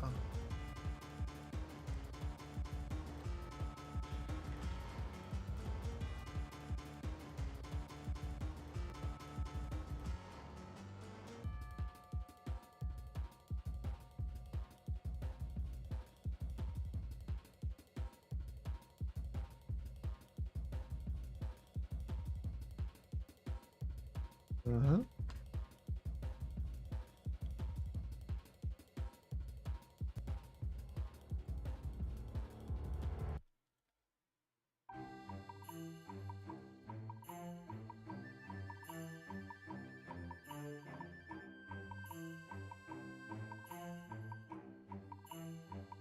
So now turrets will have the same issues as primary weapons.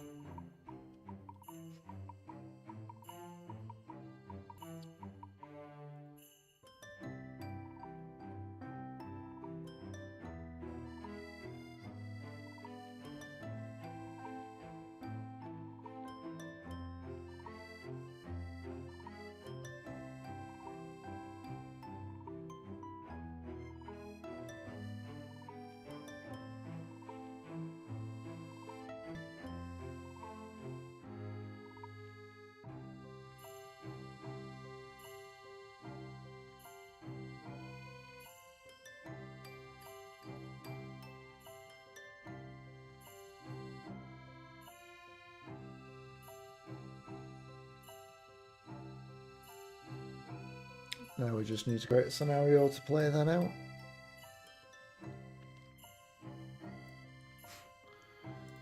Doing skirmish.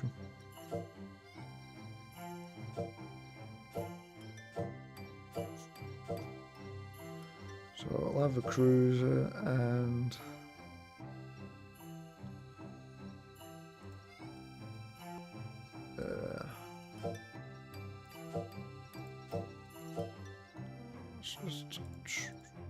there you go.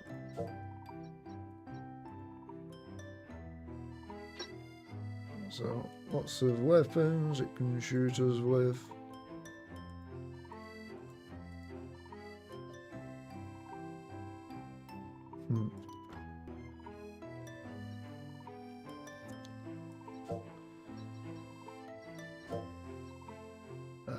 Medium distance will do, because then, so first of all,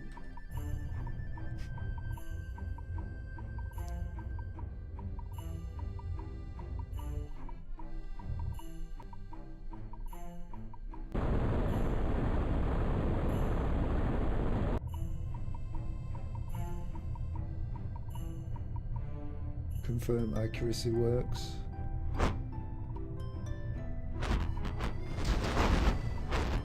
I would say it does.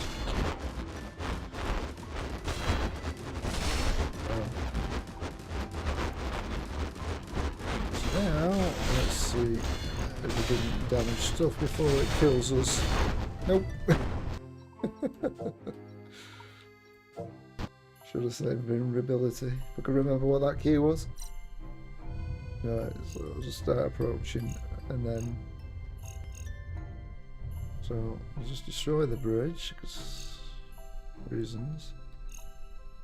Crew and also repair to slow all that down.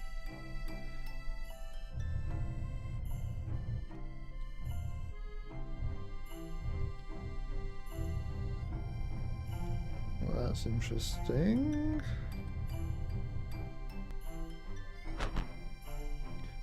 And then, oh, there's another auto repair there. Oops. Yeneko just followed. Thank you for the follow. Sensors, destroy that, destroy that, destroy that, destroy that, and now There you go. Now they're struggling to shoot me.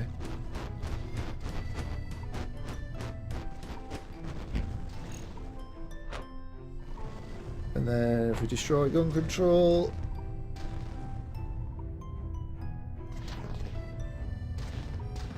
does that seem to be firing less or just as much?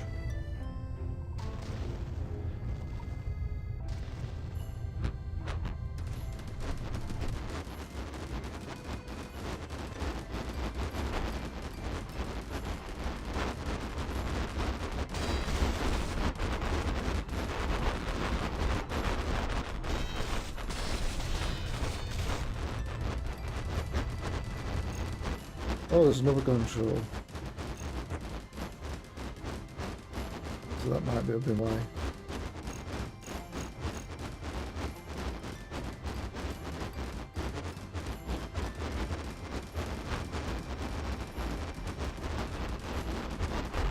Hard to tell due to how many turrets it's got on it.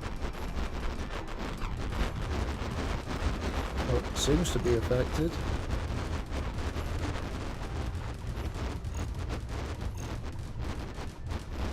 Trying to repair. What's that? Is that the bridge? There's another engine. Whee! Engine. Engine. And you can see me HUD wobbling because in this view the camera doesn't get set correctly.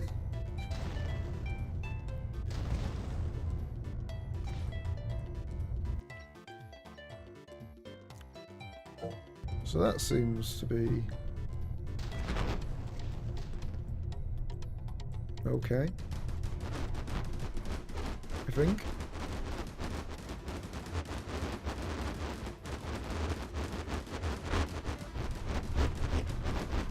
So it seems to be affecting more.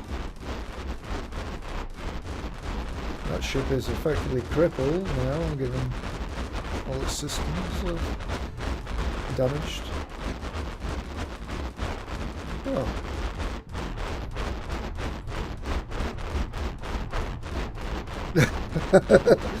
Well, there's the thing, isn't it? I never thought about connecting those thrusters on the engines. So these disconnected blue lights, well, they're the thrusters. So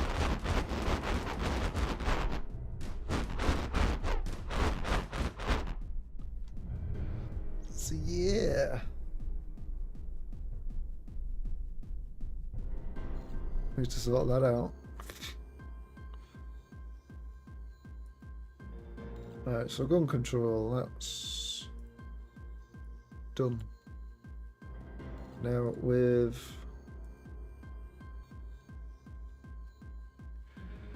the cruiser,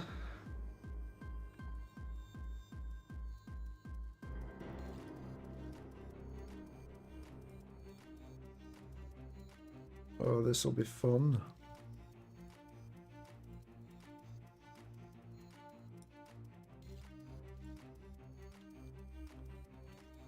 Alright, these are the thrusters we need to handle. You just like not.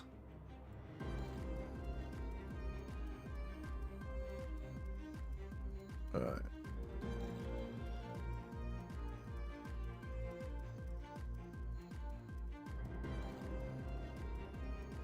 So the question is, can we just disable the parent or do we have to disable the individual?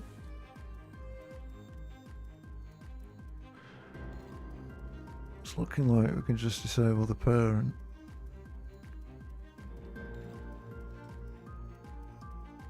Good. So this is on.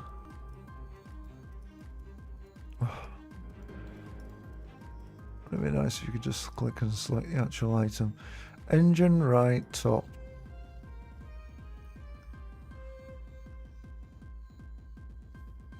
Now, because our thrusters are not connected directly to that child object,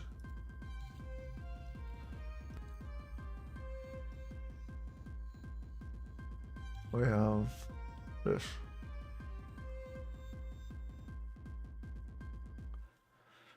which is our connections. So when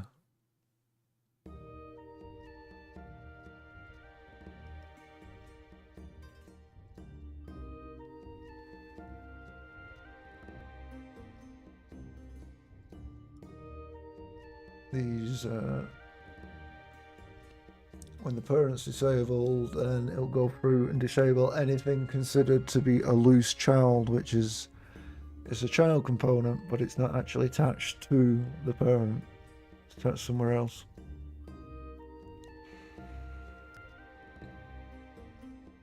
So engine top right.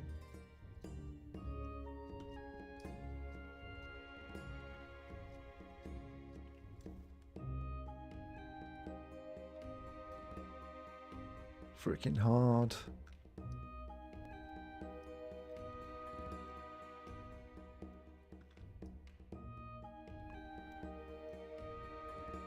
So I got these. No, we can't do that now, can we? Got to do the individuals. Lucky me.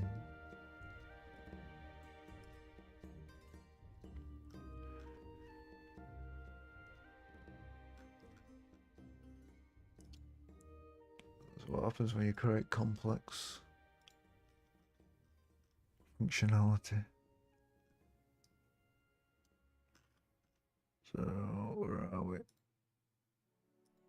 No. Nope. Yes.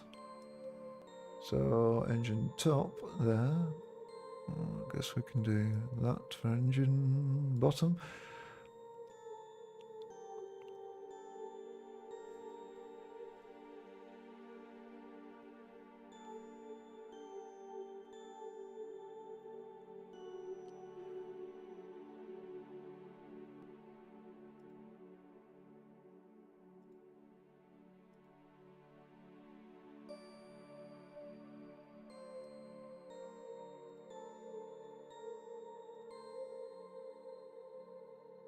Engine right top. Yeah, engine right bottom.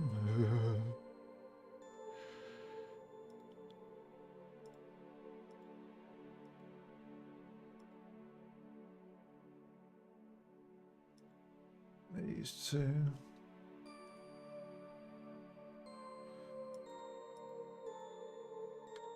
Nice, I didn't have to do that.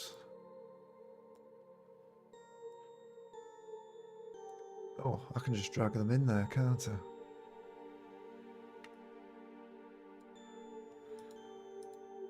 Yeah.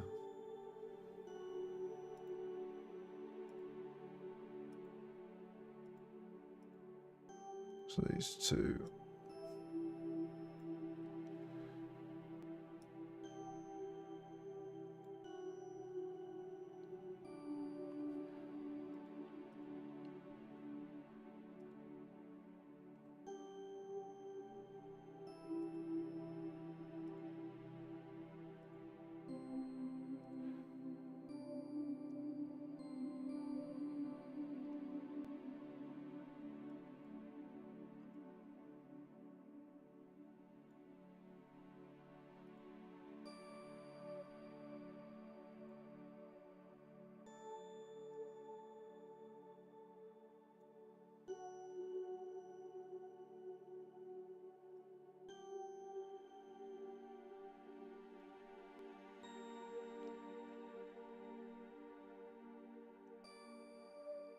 Well, congratulations. This is it. Have we done that? Yeah. Now we just have to do this side.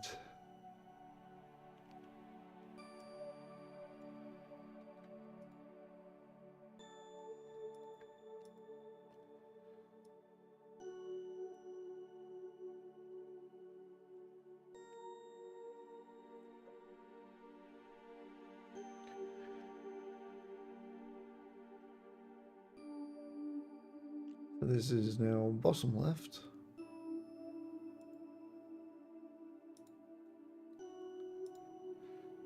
And top left.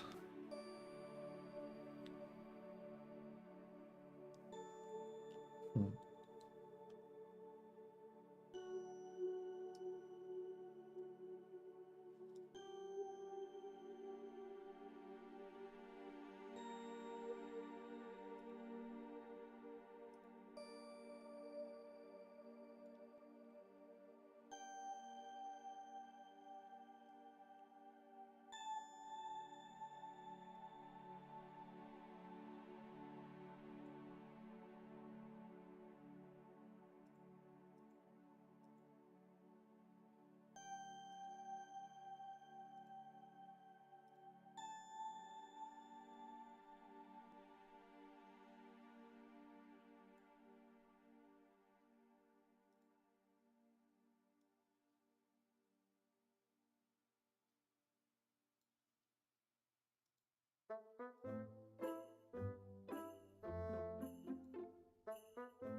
Why?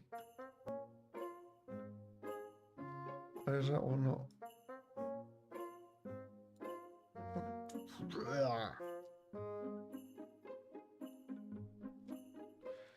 If at first you don't succeed, try until you fail.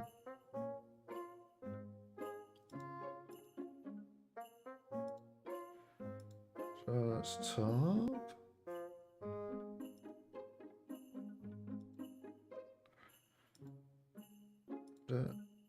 Duh.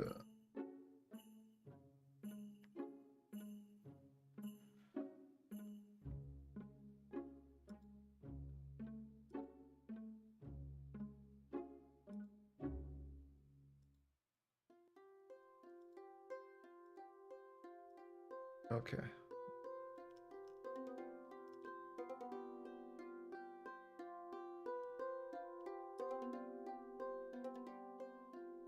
Say that. And let's see if we've done it right.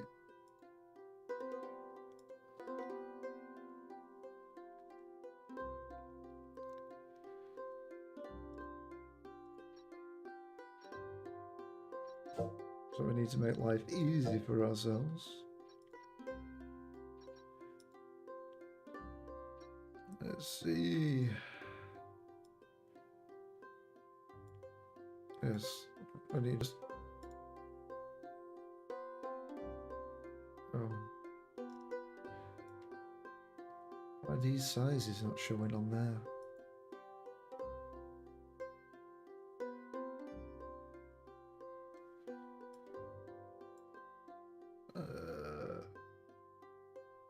Well, you should be harmless relatively.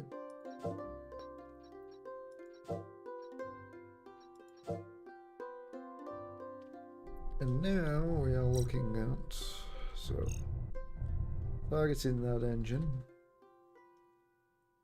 We can just do this in the editor for a bit of ease of use.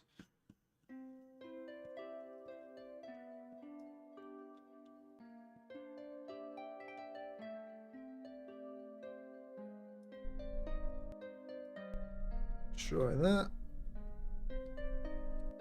So that engine is gone, it's exploded, it's vanished. It's in pieces. As you can see.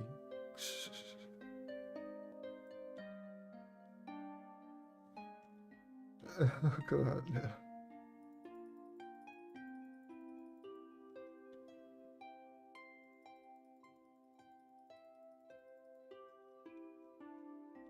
Here's a bit more work.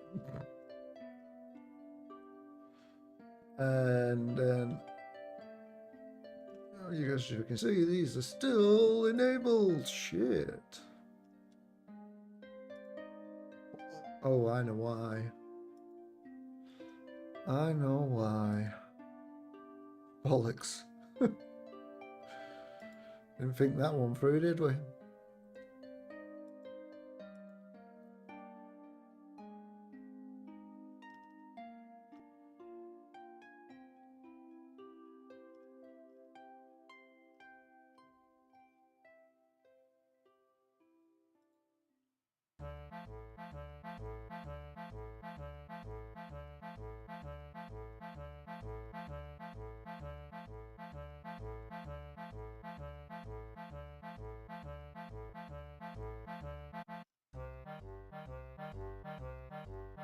Exhaust.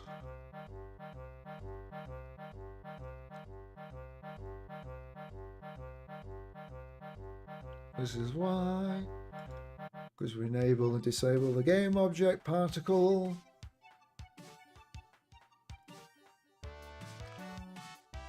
And therefore, even though it was disabled, it would just get re-enabled when it's doing the thruster.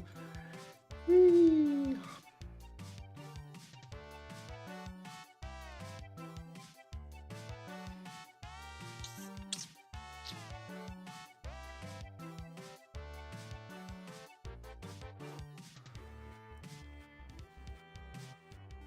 That means Fooey.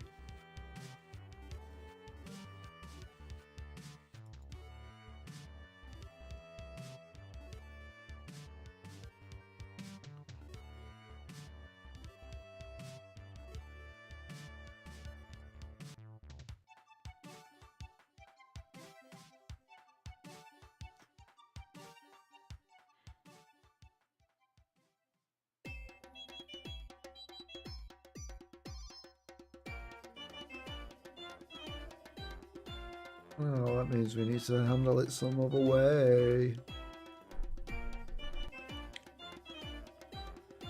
How though?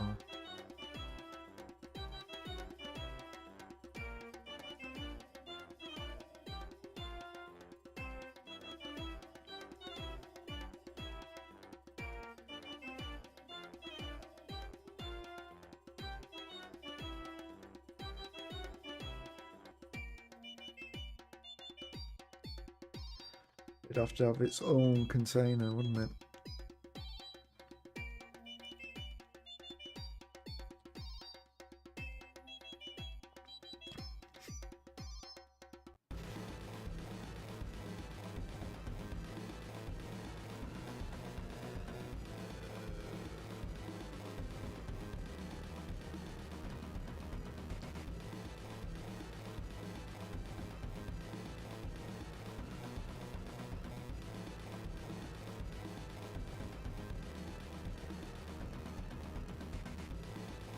Yeah.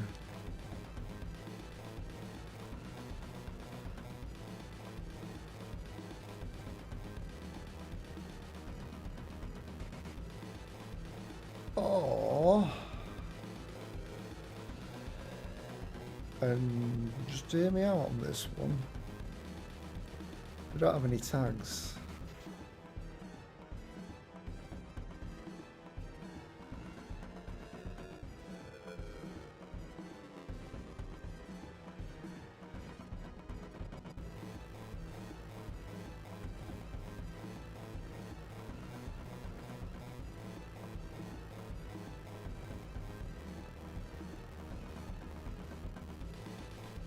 So we could set the tag.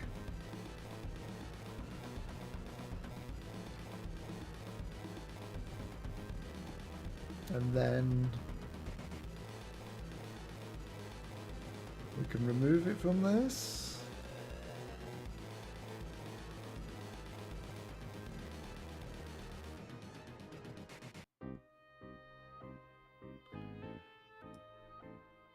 Would that work?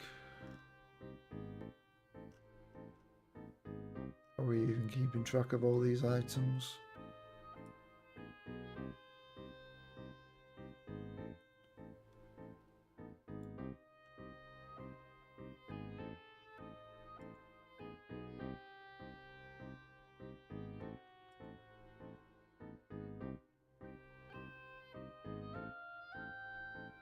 Doing particle main count.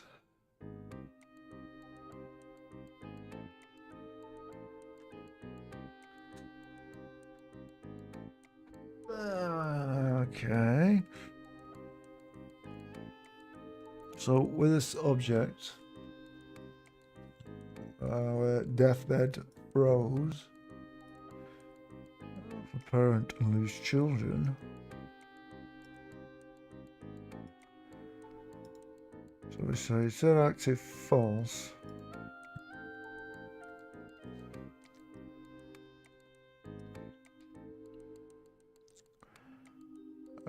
Disable game object undestroyed.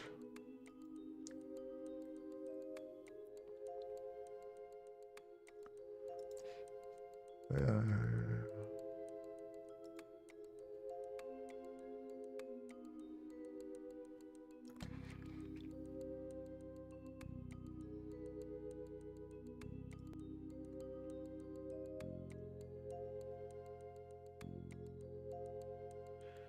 Why we do that, because this is what these connections are for. We disable it.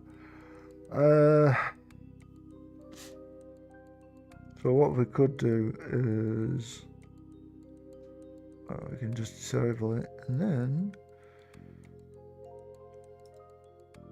have a tag. So we're doing it for just these, aren't we?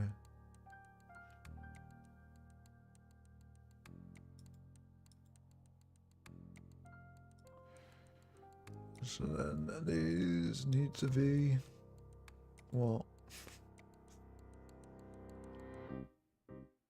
Need to set it to something. Propulsion? Engine exhaust? Engine flare?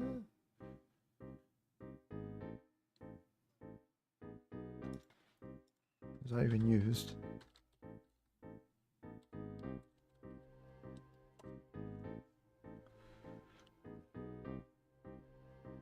There we go. What are these used, if at all?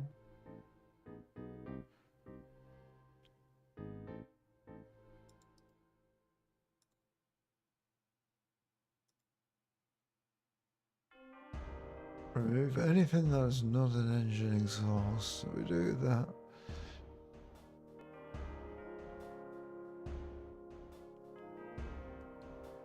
Flare.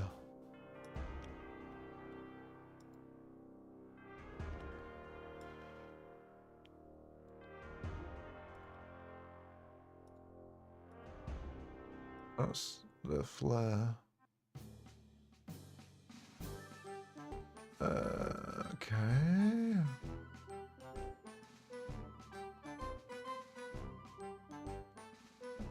Oh. Hmm.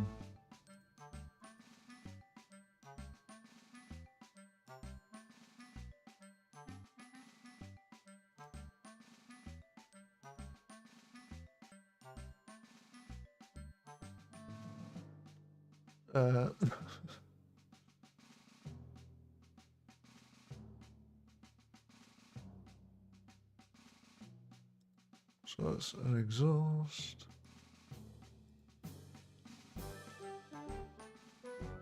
That's an exhaust. Like that. Hang on.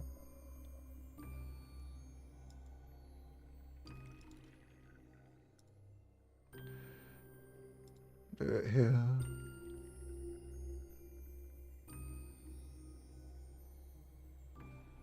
Exhaust.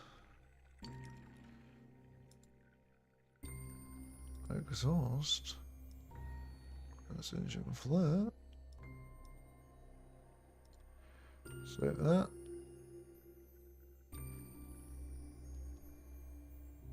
So that's now applied to the variant. You see it's in here now. Okay.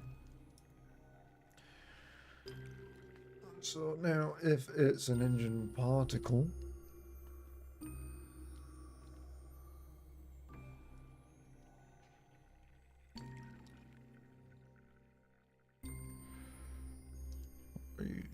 anywhere. Engine flare. What's this doing? On awake. Remove anything that's not an engine exhaust. If not engine exhaust, remove the exhaust effects.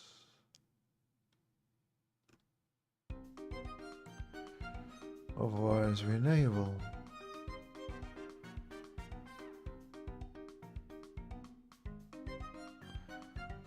Flare.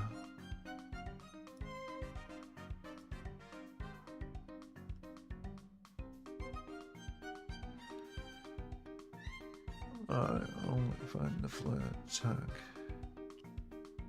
Alright, set the flare. Yeah, okay.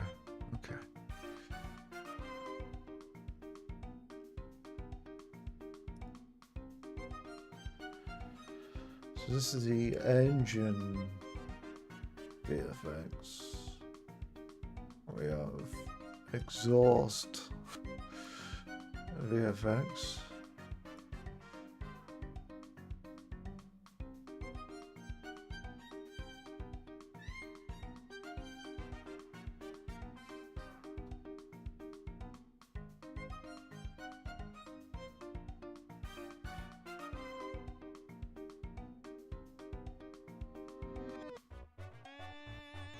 Oh shit. That's engine. These are exhaust. Well, what we're doing in awake. We have a similar do awake. Oh gosh, we're doing it in here, aren't we? Finding anything with a flare attached to it. And then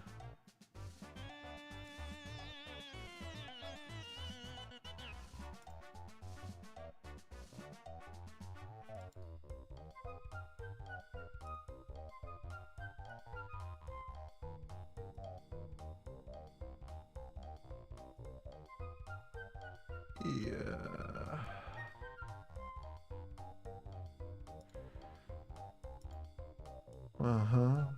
Okay. That's secondary, primary, shit. Secondary.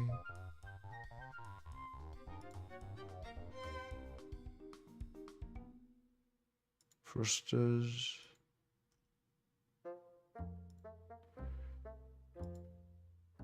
Engine. Thruster. Quad.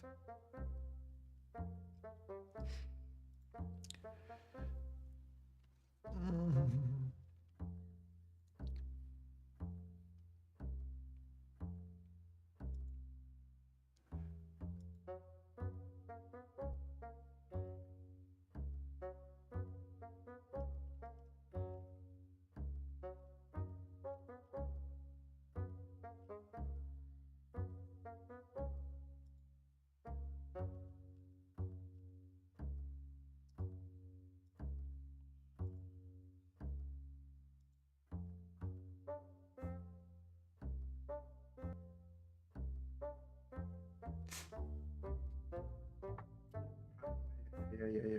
Okay, yeah.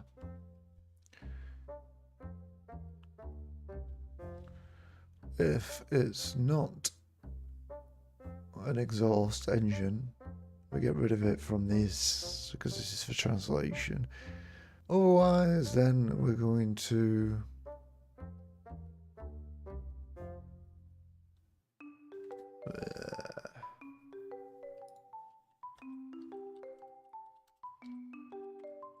enable it. Why do we enable it? We're enabling the engine tag. It's still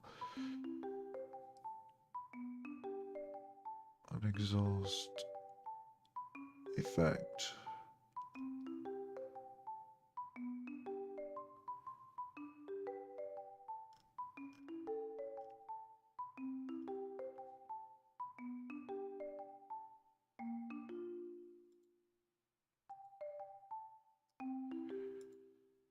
Yeah.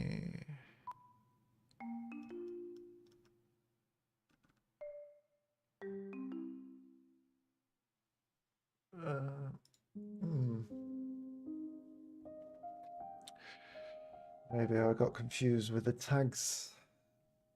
I wouldn't be surprised.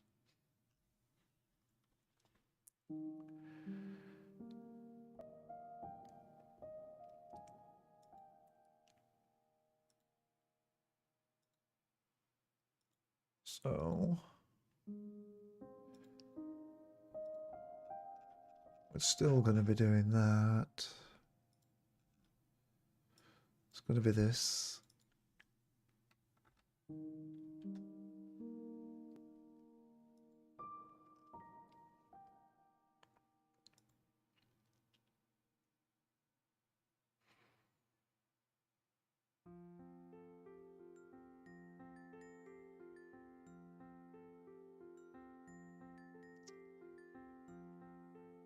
Though, given what we've just done, what's it doing?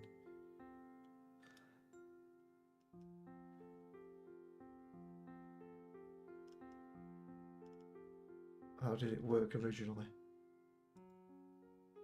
Crap. I don't know.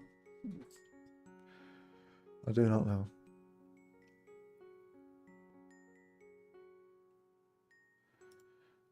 An easier way. Let's be a cruiser too.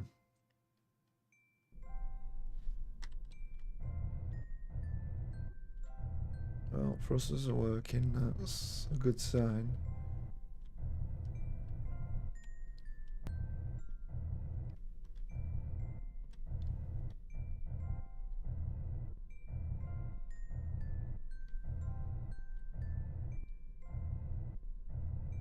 Right. So in effect that made no difference to that, and that's confusing as heck.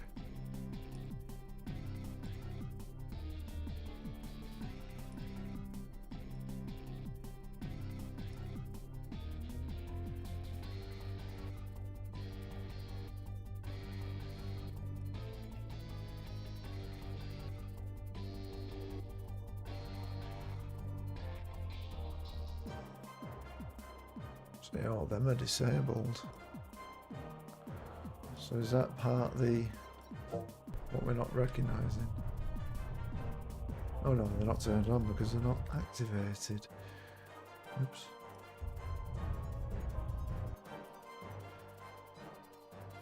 Backwards.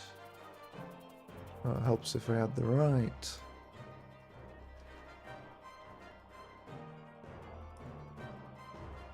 See, they're all enabled until they're not. Right. Confused as feck, but hey.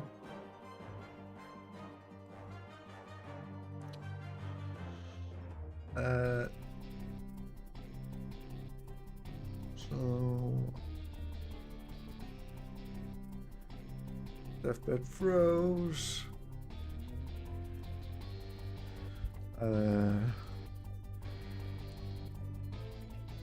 Child set tag.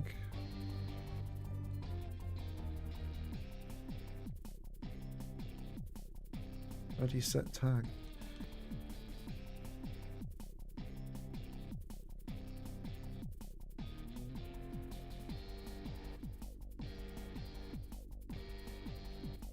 Got it. I just do that. Just set it directly. I was thinking compare tag with the method on there, but okay. So we set it as untagged. And then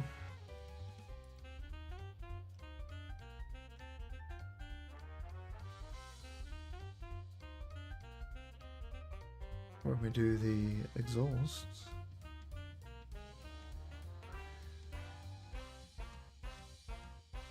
so yeah, this is a bit of a misnomer, isn't it?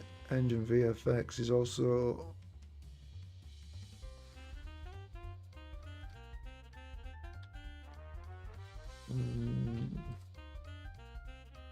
thruster? No thruster?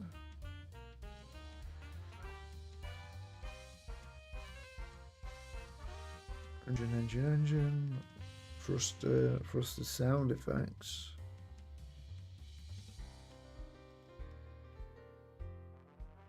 Is that what it is?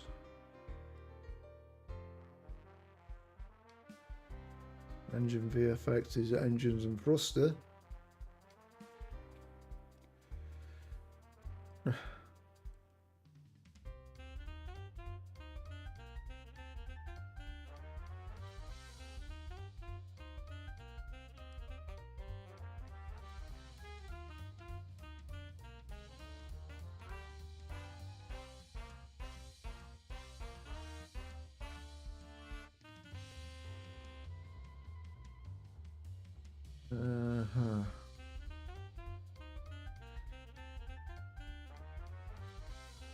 Because as you see, it just goes through and updates them all in here.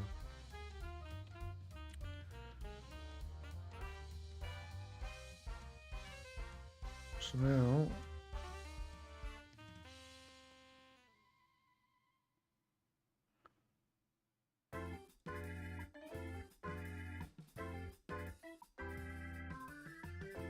when we do update exhaust,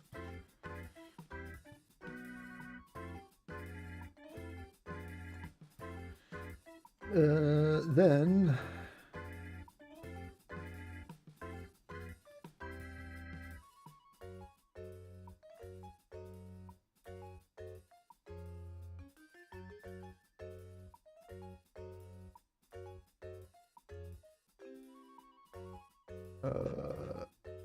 surely that is the parent.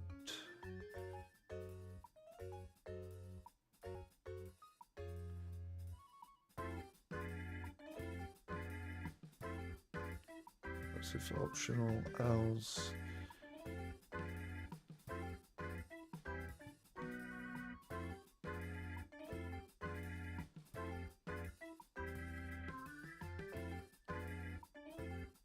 Vehicle systems of components and children of all of them.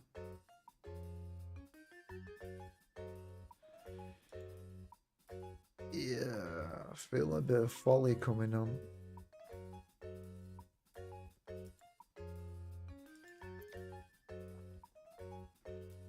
Just need to check something.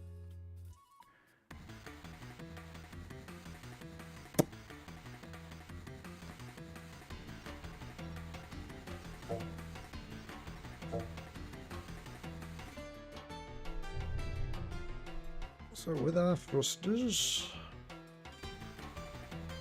now that they are disabled, with this, that is also disabled and quads enabled.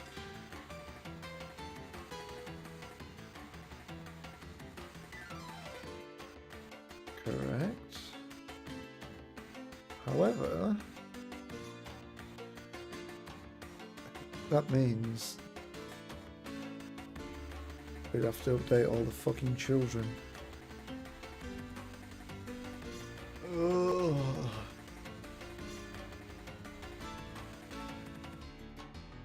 So what it would still turn that on, but that would be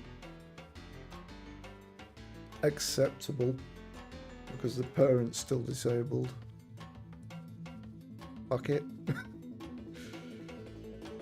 Fuck it. It's acceptable. I deem it to be.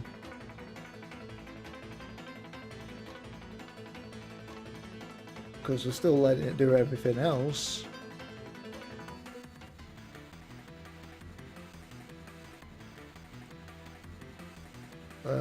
Where was it? Fuck me.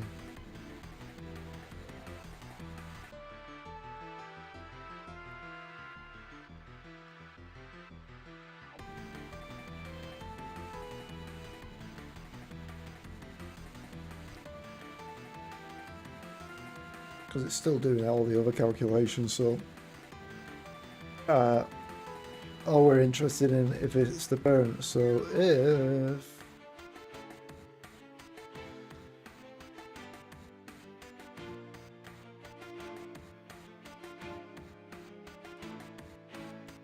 what? This is particle main count. Particle game object.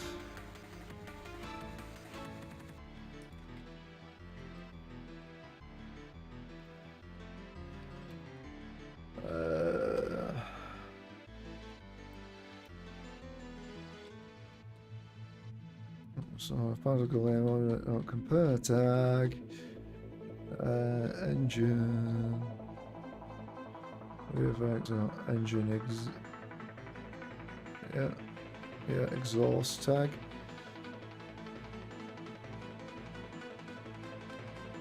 Then we're doing this.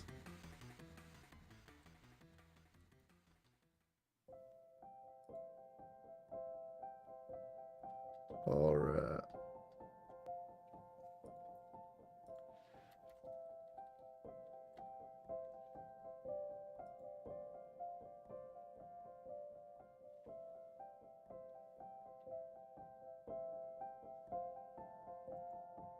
okay, so go through all the particles. If it is the exhaust, yeah,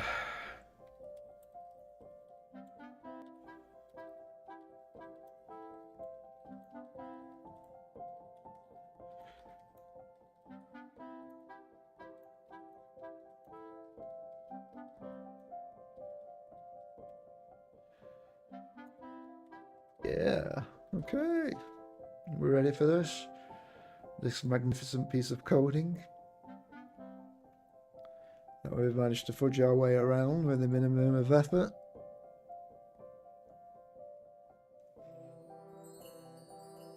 And still does the same job, fingers crossed.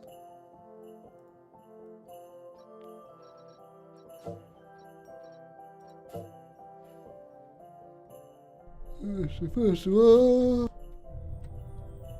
yeah, first is working, engine's working. Target good old Bravo, and then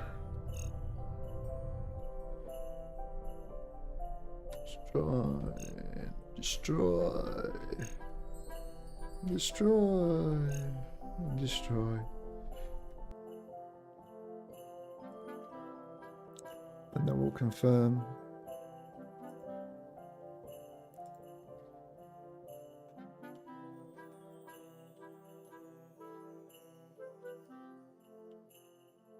Well, so far, so fine. Yeah, because as we look at here, yeah, it's set it untagged, it's disable it. We don't give a damn the fact that it might try to enable that anymore, because it's like we say, it's not part of it. Whee! And then this dies. Oh no, the engine's in its death throes, and got all these explosions that are going off that you don't get to see because scale of shit. And then it vanishes. That was a bad one. The problem with this is, well, actually, that looks like it was the top piece. Oh, it is. I guess then that's another issue with the scales. Okay, well, we've got to change the model anyway.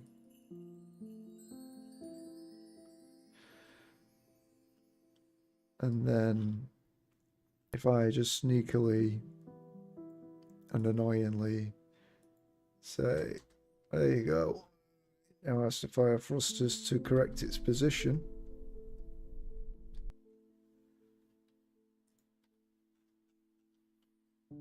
And the only thrusters we've got is there. So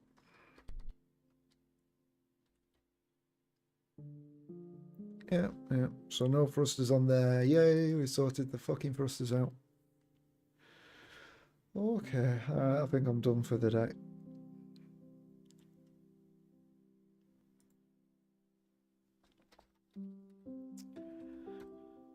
Let's see if anyone we can go raid.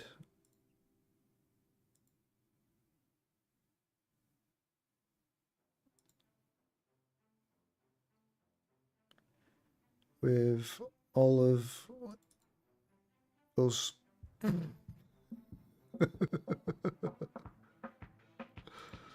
Just me and thee. We shall go on a raid. Oh, actually, the count's just updated. Ooh, slightly less embarrassing. Now, let's see, what does it suggest? Who can we raid? Will you stick around while we raid?